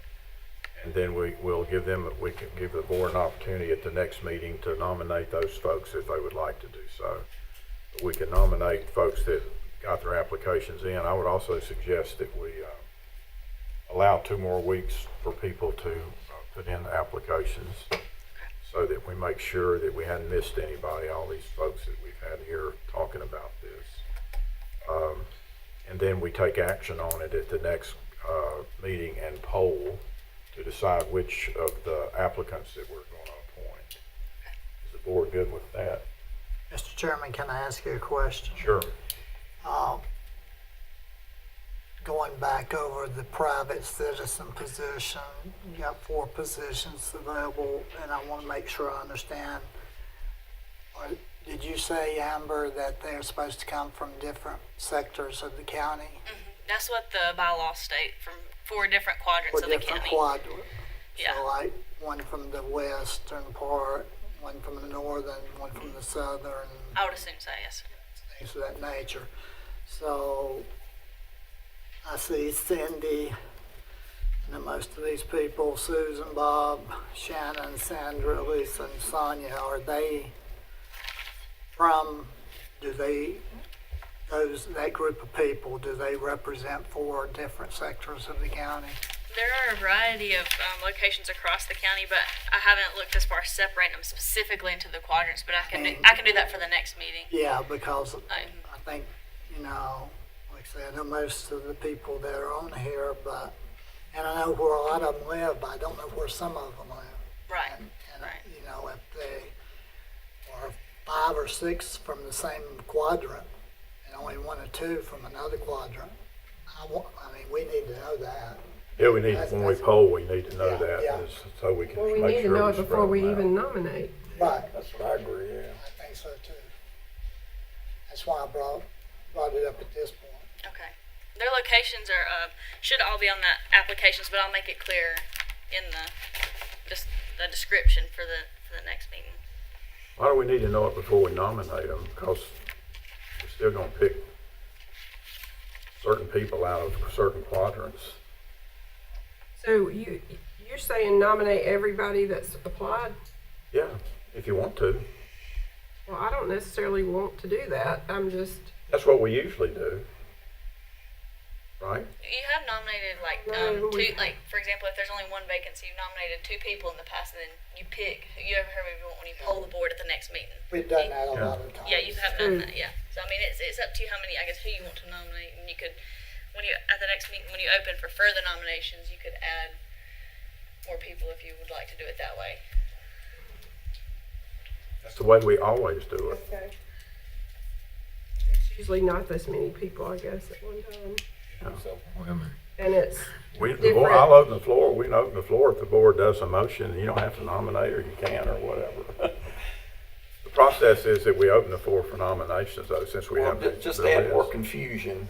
Please do. Oh, yeah. So, correct me if I'm wrong, what if, let's just say that the rep that from the sheriff's office, say he lives in a certain quadrant. He lives right above He's me. prescriptive. Yeah, Is he's prescriptive. But yeah, it only says for the Okay, private that's my citizens. question. So Yes. it doesn't, there won't be a conflict if we get, someone from the health department, the sheriff's office on the same, they're going to be in the same quadrant. They're just dealing with, because it's for that specific organization. Trying to get citizens, private What's citizens. confusing to me about it, this is what's confusing me about it. So if we nominate everybody that's applied so far, and then you can take action at the next meeting and poll the board. But if you're going to keep it open for 2 more weeks and get more applicants, how are you going to nominate and poll at the same meeting? Is my question. In other words, it won't. Okay, go Defer to ahead. the I'm attorney sorry. on that. I don't know. Yeah, I'll let the attorney go. I will just say that, I'll get your advice too, but I will say that we've done that in the past as far as open for further nominations. At the same meeting, we have polled. Poll. We have done that. Okay. You can do it. It's just a different terminology, like Amber's saying. So you're not necessarily opening for nominations. You're opening for any further nominations over and above what you've already got. And that's why we advertise it those 2 weeks after we nominate, so that way if anybody does want to submit one Okay. after we've already nominated, that they have that opportunity to do so. And on the geographical thing, All right. it's desired to have them spread across the county, but, you know, we have other things where, and if you don't have people from those areas, you have to take the ones you got. It doesn't have to be in 4 quadrants. That's Well, the, how's that's it what the, worded? that's what the bylaws How's it request, worded? desire, I think. How's it worded? I don't know. Bring it up. Does it say there. It shall? says, I don't think it says. for private citizens living in a separate geographical quadrant of Stokes County. Does it say required that they be, or it shouldn't? Should fulfill the following affiliations and categories. Does it say Appointments shall? should. And shall are different. They are actually. They are. They are, I know. Yeah, you're I'm right. not questioning you on that. Yeah, I'm just Shouldn't saying. shout. Yes, You're I right. should. You're right. Yeah. It is different. That's the time we That was my do it. point. It's just, it doesn't say shall, so. Yeah, there's- yeah. Mr. there's- Chairman, you've got someone. Yeah, that Candace wants to speak. has Yeah, her hand Candace, up. you have a question? We've had problems in the past even filling the position on the board, so we're not always adhering to that Uh-huh. because we didn't get to fill all the positions. Yeah, all the boards I've been on that have that desire in it, it's a desired thing to do, but it's, you don't make it mandatory because you don't know if you're gonna get them from all the quadrants. So. We can always rewrite the bylaws. Yeah, that was gonna be my next question. Does the board have any problem with the bylaws? Well, but I You got think, pretty I think good you coverage. answered it, Rick, when you said it says should. Yes, And sir. it's like, Yeah. look in the dictionary for the definition should and shall. That's two different definitions. Should, shall. Yeah. Shall is a mandate. So my other question, which I didn't get to, I was waiting until Amber finished, was the bylaws. I read them and they look pretty good to me. I think they do what we want to do, but I want to make sure the rest of the board agrees on that. I thought they were okay the way they were written, but does anybody, or at least by the next meeting, maybe if you have any changes for the bylaws, we ought to do that at the same time. But I think they're pretty good the way they're written from my observation. Y'all agree? Did y'all look at them? It's been a while probably since you looked at them.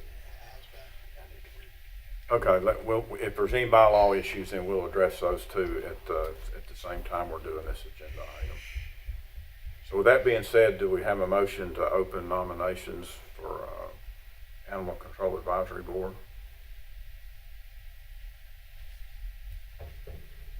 Well, I don't know how to exactly word it, but I would say accept nominations that are currently listed here and leave the next 2 weeks for further nominations. Yeah.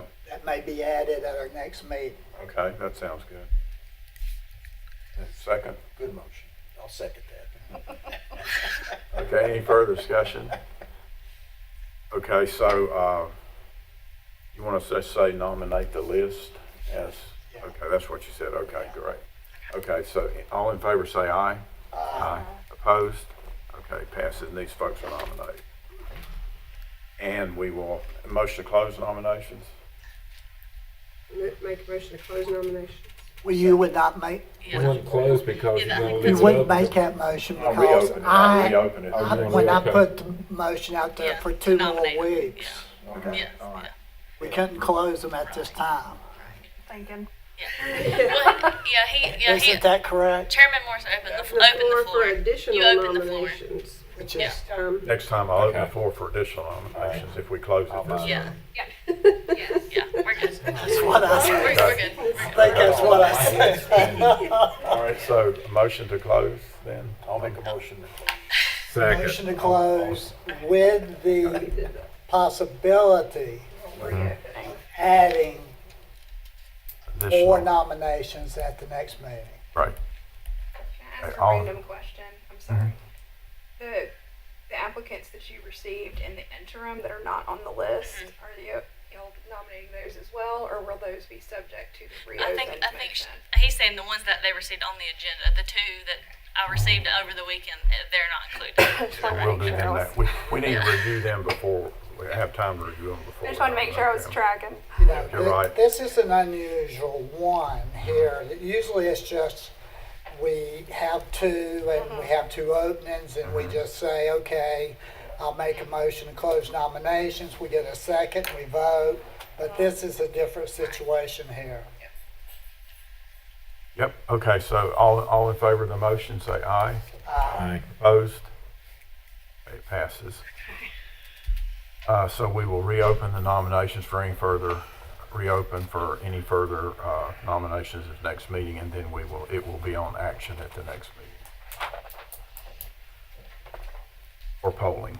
Next item on the agenda is planning and zoning fee schedule revision and department update, and Eric's gonna come up and give us a little update on how he's doing as a new department head, and also provide some additional information that he was already planning to come up and provide. So, Commissioners and staff, it's great to be here with Stokes County. I feel like it's a good place to work, good people to work with. Learning a lot. Of course, there are some differences from Sanford than here. That's okay, but all in all, as far as planning and zoning is concerned, I feel like there's a lot to say. Getting down to business, as far as the reason I wanted to come before you today is our fee schedule. We've had the same fee schedule since September 1st of 2000, and that's roughly 23 years ago. And where we're at now with our fee schedule, we feel like that it does kind of tie our hands a little bit as far as being able to go out and take care of inspections, that kind of thing. Our fees are basically way too low. Our new fee schedule represents a 2.5% increase in our fees overall. We took a look at the surrounding counties. We looked at Surrey, Rockingham, Forsyth, Guilford, and we feel like our new fee schedule is very reasonable and fair. We want to be fair to our taxpayers as well as our contractors and what we're doing here. The City of King is actually currently adopting their fee schedule from our research that we conducted, and Mr. Samani, prior to my coming here, Did we send them a bill? we probably could. So, yeah, true statement though, they are adopting it from our research, and so we feel we're pretty confident in what we're proposing is very fair. In conjunction with this, we're also asking that we be able to remove the fee for the accessory mobile homes of $200 for every 2 years. For 2023, we had 24 permits. For 2024, we're looking at around 16. To collect these fees, we have to send out certified letters.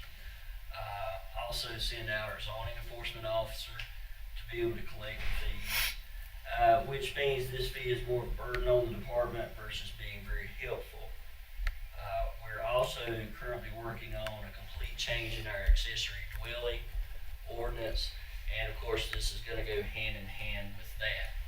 That being said, recently we discovered that the North Carolina General Assembly is adopting a bill that would require us to have in our ordinance pertaining to the accessory dwellings anyway. So we felt like if we go ahead and we do away with this fee, it's going to make the way for us to go ahead and make the changes that we need to make confidently in our accessory dwelling ordinance.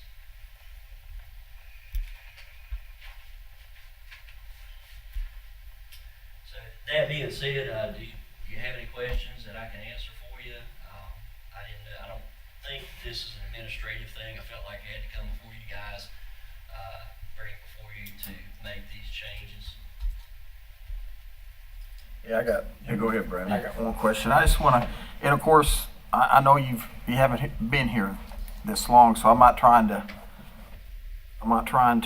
jam you up, but I just want to feel comfortable. I was doing some research on some other stuff And I stumbled across this, and that's where the state legislator, they consolidated two general statutes. Basically, one dealt with development in the county and development and codes in the city. And they created this general statute 160D. And the local governments, county and city, they had until July 1st of 2021 to adopt this ordinance and then conform with what they said to be done. In essence, what it does, it clarifies amendments and consensus reforms that will need to be incorporated into the local regulations. So do you know if we've done that? I know the board, I don't think, has approved that, which is required under statute that we have. It has to come from the board. It is my understanding, and I have looked through the files that David had before me, and it is my understanding that we did vote on that. It was approved. Okay, great. I'd be happy to go back and double check to be Yeah. certain on all that information, but that's my understanding Yeah, at this yeah, time. yeah. No, that's great. If we did. Yeah, to the best of my knowledge, we are in compliance. Okay. Okay. We'll just double check. Yes, sir. What did you say the bill that was before the legislature did again? It's actually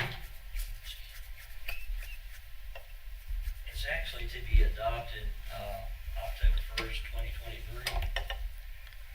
And it would be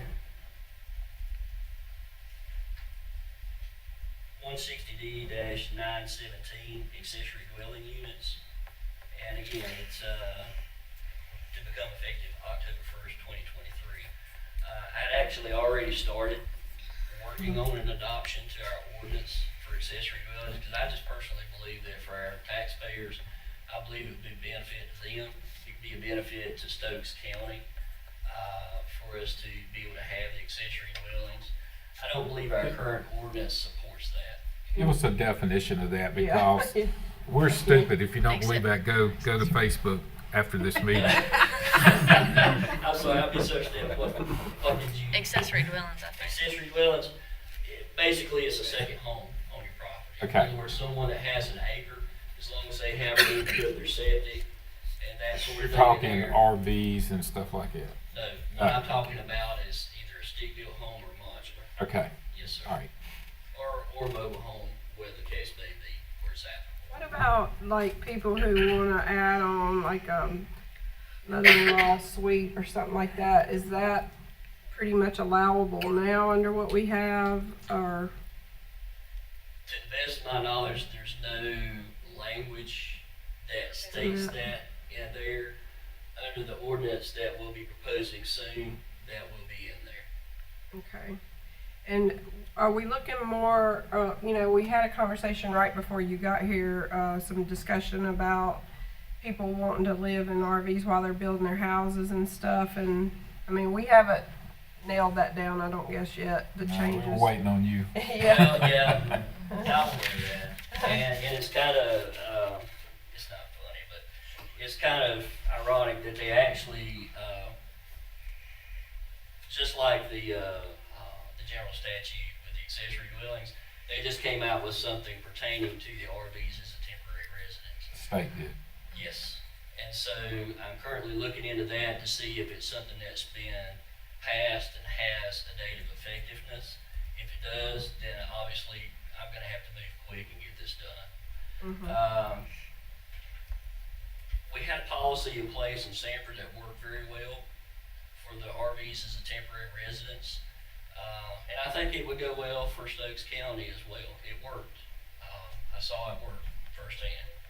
So coming very soon. So if you had an acre, and you wanted to put a couple of tiny homes or like these prefab cabins, is that going to be falling under this, or?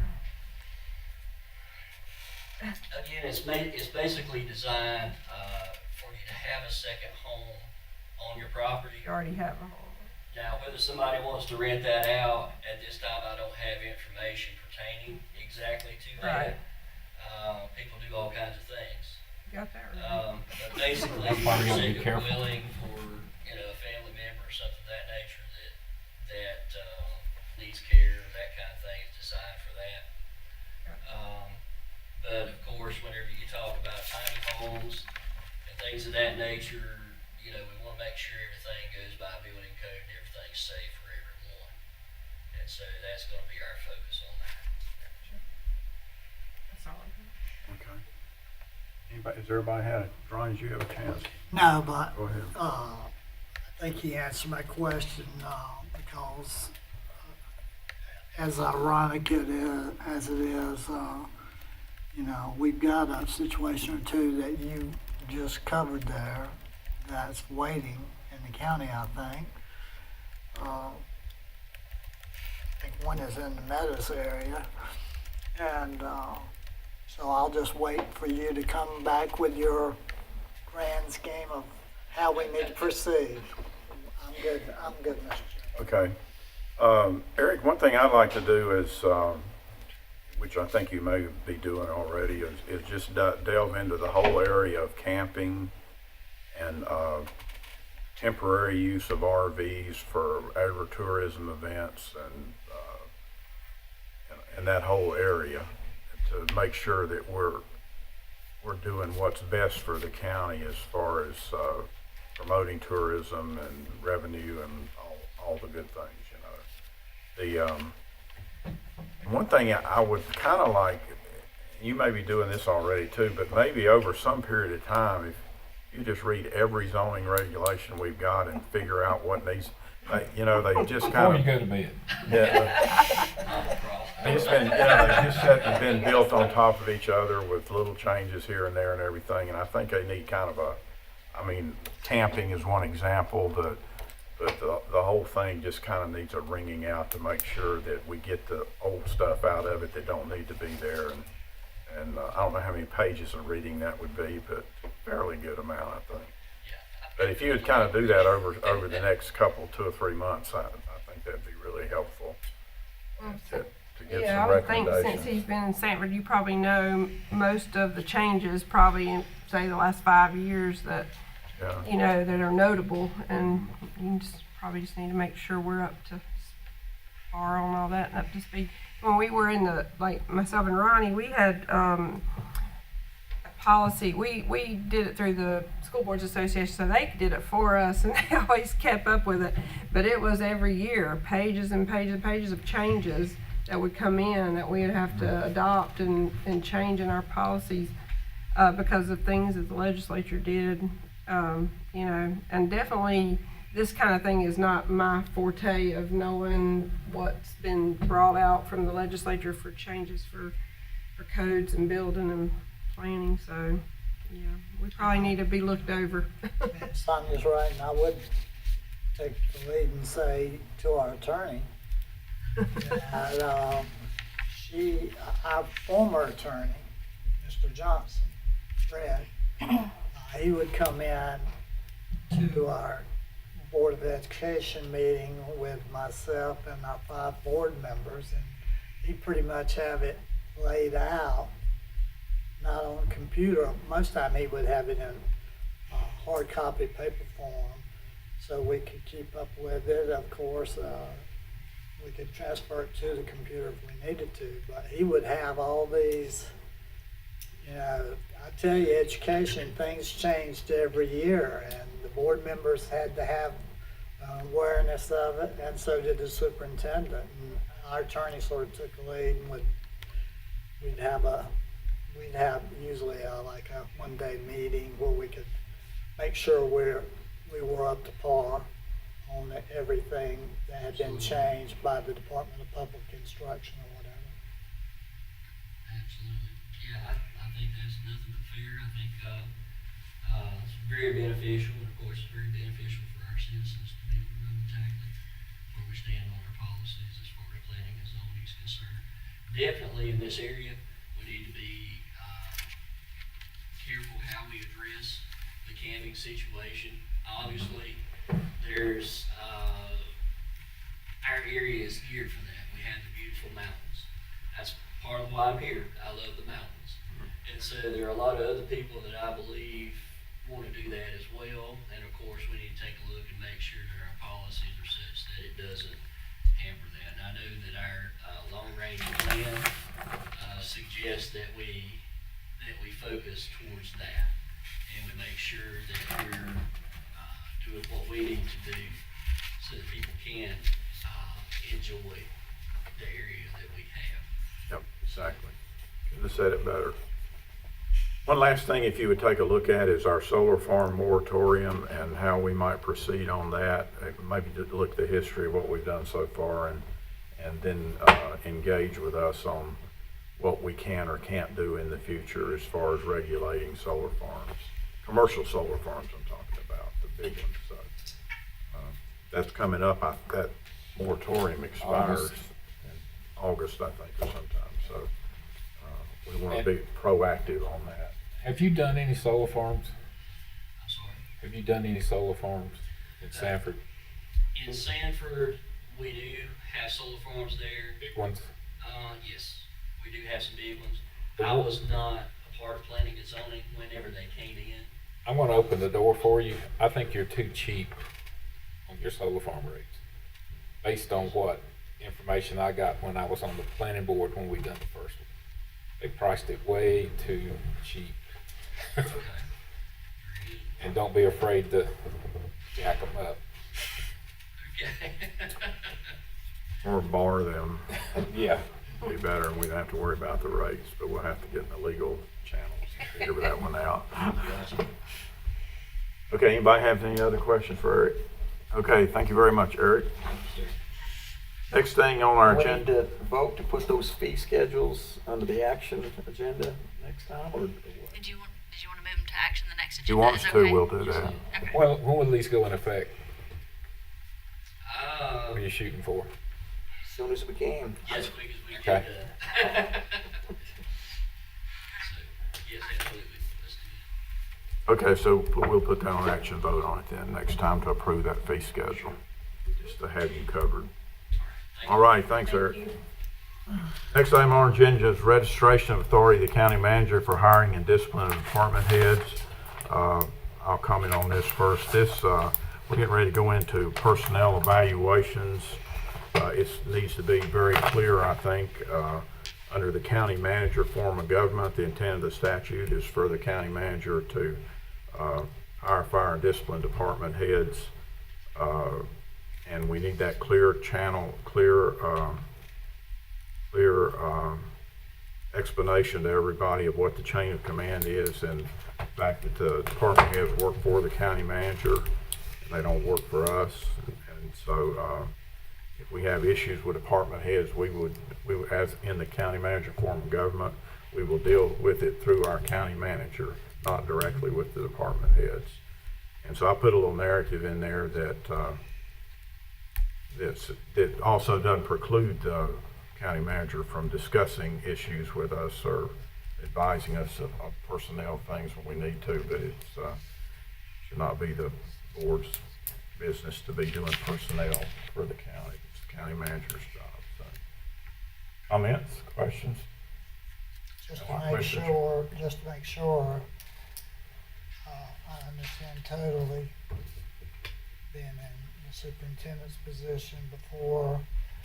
But Rick, so you say our county manager does a job performance evaluation, and there is a disagreement,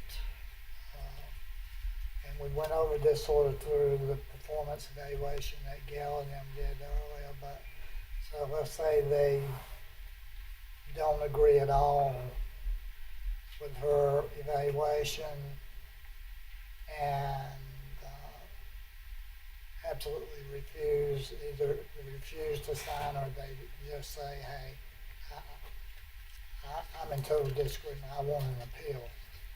Would that appeal come to the Board of Commissioners?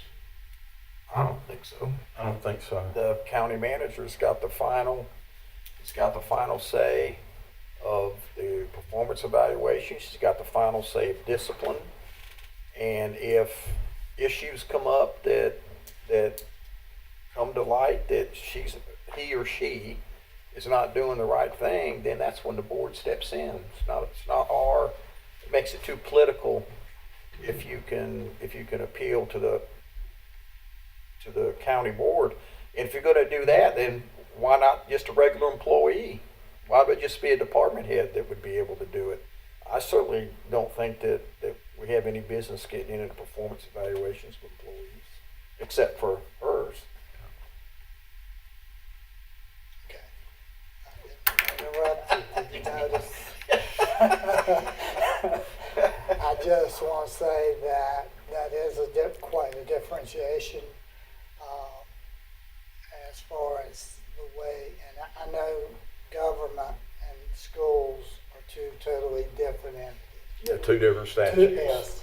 Exactly. Yeah. I wanted to bring that up, but I did want to say that if superintendent, they evaluated a principal and decided their job performance was not good enough, and they wanted to terminate that principal. That principal had up until May the 15th to appeal to the Board of Education the evaluation of the superintendent, and they could override the superintendent's evaluation. I'm just saying that's the way the school system. That means they work for the board and not the superintendent when you have that provision, in my opinion. Just wanted to throw that out. I don't think we follow the school board. Oh, it's a different statute. It's They two have to do different that. things. Yeah, They have to do That's what they our, say. we're required by law to do. And then there's also some provisions we need to make sure we cover with state personnel too, that we don't violate any of the appeal process that's part of the state regulations for DSS and health. So, I think those department heads would normally be appointed by a different board, correct? DSS and health department. yeah, they are actually health, DSS, and elections are all three. Might not have too much entanglement with Yeah, that. Yeah, there's three. Yeah. good point. That's a good point. Just trying to keep things off your plate. This needs to get incorporated next time we update the personnel manual, which needs to be sooner rather than later, I think, as far as a lot of changes are probably needed there too. So. And before my 4-year term is up, I still want to see a county manager job description. Yeah, I think you'll see it way before 4 years.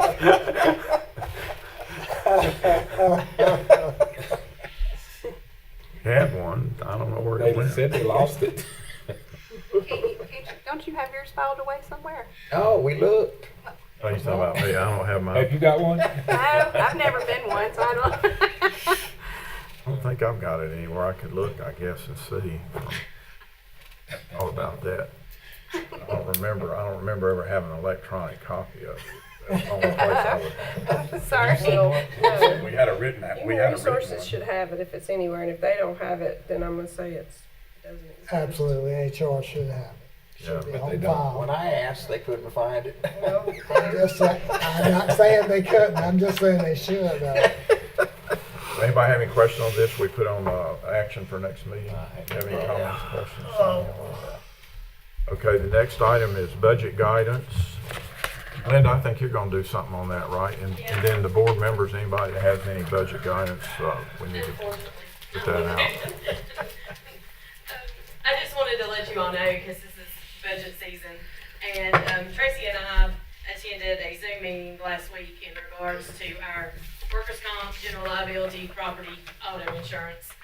And the meeting was basically to tell us that, and this is the first time they've had to do such a rate increase, but our general liability, the auto, and the property is going to go up somewhere around 30%. And yeah, that was the same reaction we had. This is the largest. They normally, since I have been in this position, this has been the first time that they've ever had to do an increase to this nature. The reason that they said they would be glad to come and talk to anyone, or I have the slides that they showed, but basically A lot of it is inflation.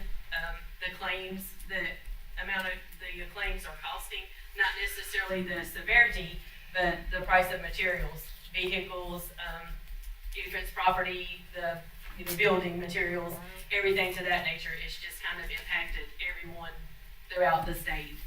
They said, that the catastrophic storm activity in the last 3 years, the settlements have just been through the roof because of the things that we were dealing with.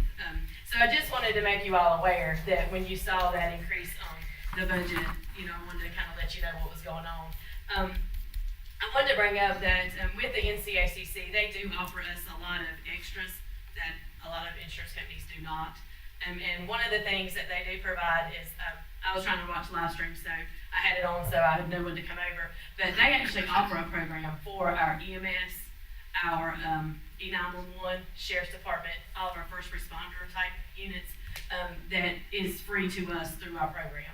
It's called Providence. So I wanted to bring that up for like the mental health type things. Okay. And my understanding, I know flyers went out to all the departments. I'm pretty sure when I've been in EMS especially, they've had it hanging up. But I'll make sure that HR, if they'll just maybe resend that out to them. But that is a program that we already have availability to those type people. That's good to So, know. and I have some information if you all want to look at it. It's, basically they contact them. It's kind of all confidential. We as a county don't know who calls and who doesn't, anything to that nature. But I do think that's a perk. And they do a NeoGov for us, so we do all of our training, OSHA stuff online. That's through them. But I just kind of wanted to give you all an idea so that number didn't surprise you when you saw your budgets.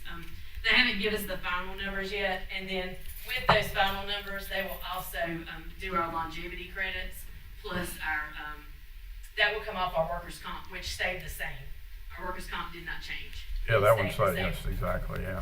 So that helps. So that will, the multi-pool discount will come off our workers' comp, and then our 3% credit will come off of our general liability, which last year was right around 24,000. So I expect it to be somewhere still in that range. Yeah, we get credit for being members of both Yes. pools for over 5 years. I'm on this Yes. board, so. Yes, we get those credits. We get credit for that too, so. Yes. The private insurance world's having equal or worse Yes. problems than they are, so. They are. That's not a solution to this. Yeah, that was what they were telling us. But they said if any of you all had any questions, that they would be glad to even do a presentation or speak to you all individually if you had any questions in regards to any of it. But we have the slideshow. If any of y'all would like to look at it, I'll be glad to forward it. It kind of gives some basic information. Yeah, a couple of other things, issues are social justice settlements that can just go astronomical. And then like we had a big settlement on an accident, $2.5 million a few years ago. So local, within the county on an accident, so. I know you hit your calculator when you heard that number. What is the number? I haven't because I knew somebody would ask me. Well, without the discounts and everything, the liability, property, and auto will be $389,047. Which last year, because I was like, I'm gonna have all my numbers here. Last year, prior to ours, was $299,267. So, and that's prior to our discounts. So it'll be taken off at the thing. So, but our workers' comp did stay the same. So I was proud of that because sometimes when more claims you have, the more it goes. Yeah, we used to have a lot of problem with workers' comp, and they reeled that one in pretty good. Yeah, so. it's actually stayed steady the last. It went up just a little last year, but this year it stayed the same. Yeah. So, but I just wanted to let you all know so you wouldn't have sticker shock when Lisa then brought the budget over. Kind of a heads up. Yeah. You okay, Lisa? Okay, I'm gonna keep her upright. She's had a few weeks to. And we need to check let your us blood know. pressure. No, it's not a good idea. Any of the board members have any items you want to mention under budget guidance today? I do. I just want to, in terms of updating our the 2035 Stokes County vision plan to moving forward, I would just like to be able to possibly look at either contracting with the same firm that did did it the first time, to give us an update to include the things that we've completed successfully in terms of the 2035 plan, and then possibly update if they have any other, maybe get some more, recontact the focus groups. Because obviously if things have already been done that we're not in line with the actual recommendations, then updates would need to be done because stuff has already probably been put in its place, just so we get a fresh look. I don't think it'd be any problem going sole source to do that with a company that did it before. Just depends on how much. Yeah. If they give us a reasonable price. Yeah, I'll get with Tori on that, because I know that was one of the big projects they worked on in economic development, was the 2035 plan. Any other commissioners have any budget guidance items you want to mention? Pray. What? Pray. Okay, the next item, we're moving to the action agenda. The first item is the Poplar Springs Small Grain Crops Lease Lottery drawing.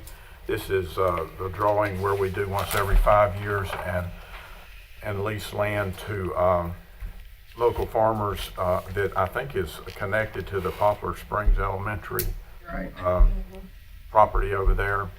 So today we're going to do the drawing to find out who gets the next 5-year lease. And what I have here is a little bucket with 5 little ping pong balls in it, which I'll show you. One of them has Kevin Newsom's name on it. One of them has Drew Smith. One of them has Van Neal.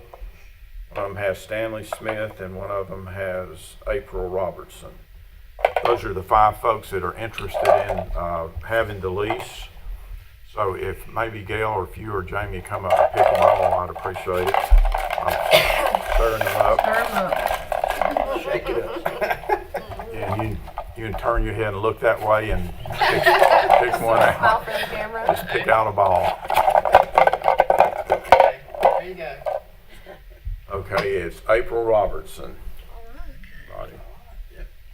So she will, they will be the recipient of our next 5-year lease for the, And it'll start January of next year. and it starts January of 2024. Yes, yeah, because we changed the lease period. Yeah, a few we months did ago. change the lease period to make it more friendly to the, And I was talking to Jennifer about that. We'll get with April now that it is and set up the contract for that and have it for approval at a future meeting. okay, sounds good. Gail, I'll have Stanley come and see you.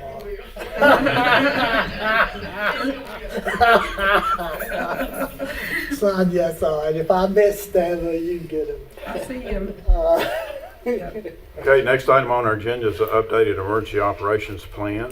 Get a motion for that. I make a motion we approve the updated emergency I operations plan. second that motion. Is there any discussion before we vote? Okay, all in favor say aye. Aye. Opposed, no. Okay, that passes unanimously. The next item on our agenda is proposed maintenance of effort budget request. Get a motion, please. Motion we approve.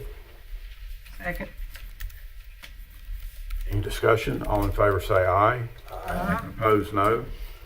Passes unanimously. The next item is to do the Hospital Operations Committee and basically vote on the same group that has already been approved by the Board of Trustees as a commissioner sitting in that role. So I don't think we need a poll to do that, do we? Since the board's already polled on the other one, or do we? I think you could just make a motion and it would suffice. Yeah. Since y'all act as the other board as well. Yeah, so make a motion, somebody make a motion. I make a motion we approve. With what the previous board, both board trustees did, right? Okay. Second, anybody? I'll second it. Okay, any discussion? All in favor say aye. Aye. Opposed, no. Last thing is proclamation recognizing Older Americans Month. Well, I'll certainly make a motion that we have a I'll second. recognize. What's the definition of older? I'm not telling my age. I'm one I'm of just saying I'll make a motion to approve this. Okay, we have a motion and a second. All in favor say aye. Aye. Opposed? That passes. And now we need to go into closed session, rationale. Amber, if you'd read that. To consult with an attorney employed or retained by the public body in order to preserve the attorney-client privilege between the attorney and the public body, which privilege is hereby acknowledged pursuant to General Statute 143-318.11A3, and to consider the initial employment or appointment of an individual to any office or position other than a vacancy in the Board of County Commissioners or any other public body, or to consider the qualifications, competence, performance, character, and fitness of any public officer or employee other than a member of the Board of Commissioners or of some other public body pursuant to General Statute 143-318.11A6. Okay, yeah, motion to go into closed session. Make a motion to go into closed. Second. All in favor, say aye. Aye. Opposed? Okay, we're in closed. And Gail and Jamie are going to stay for the first item.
do another one, right?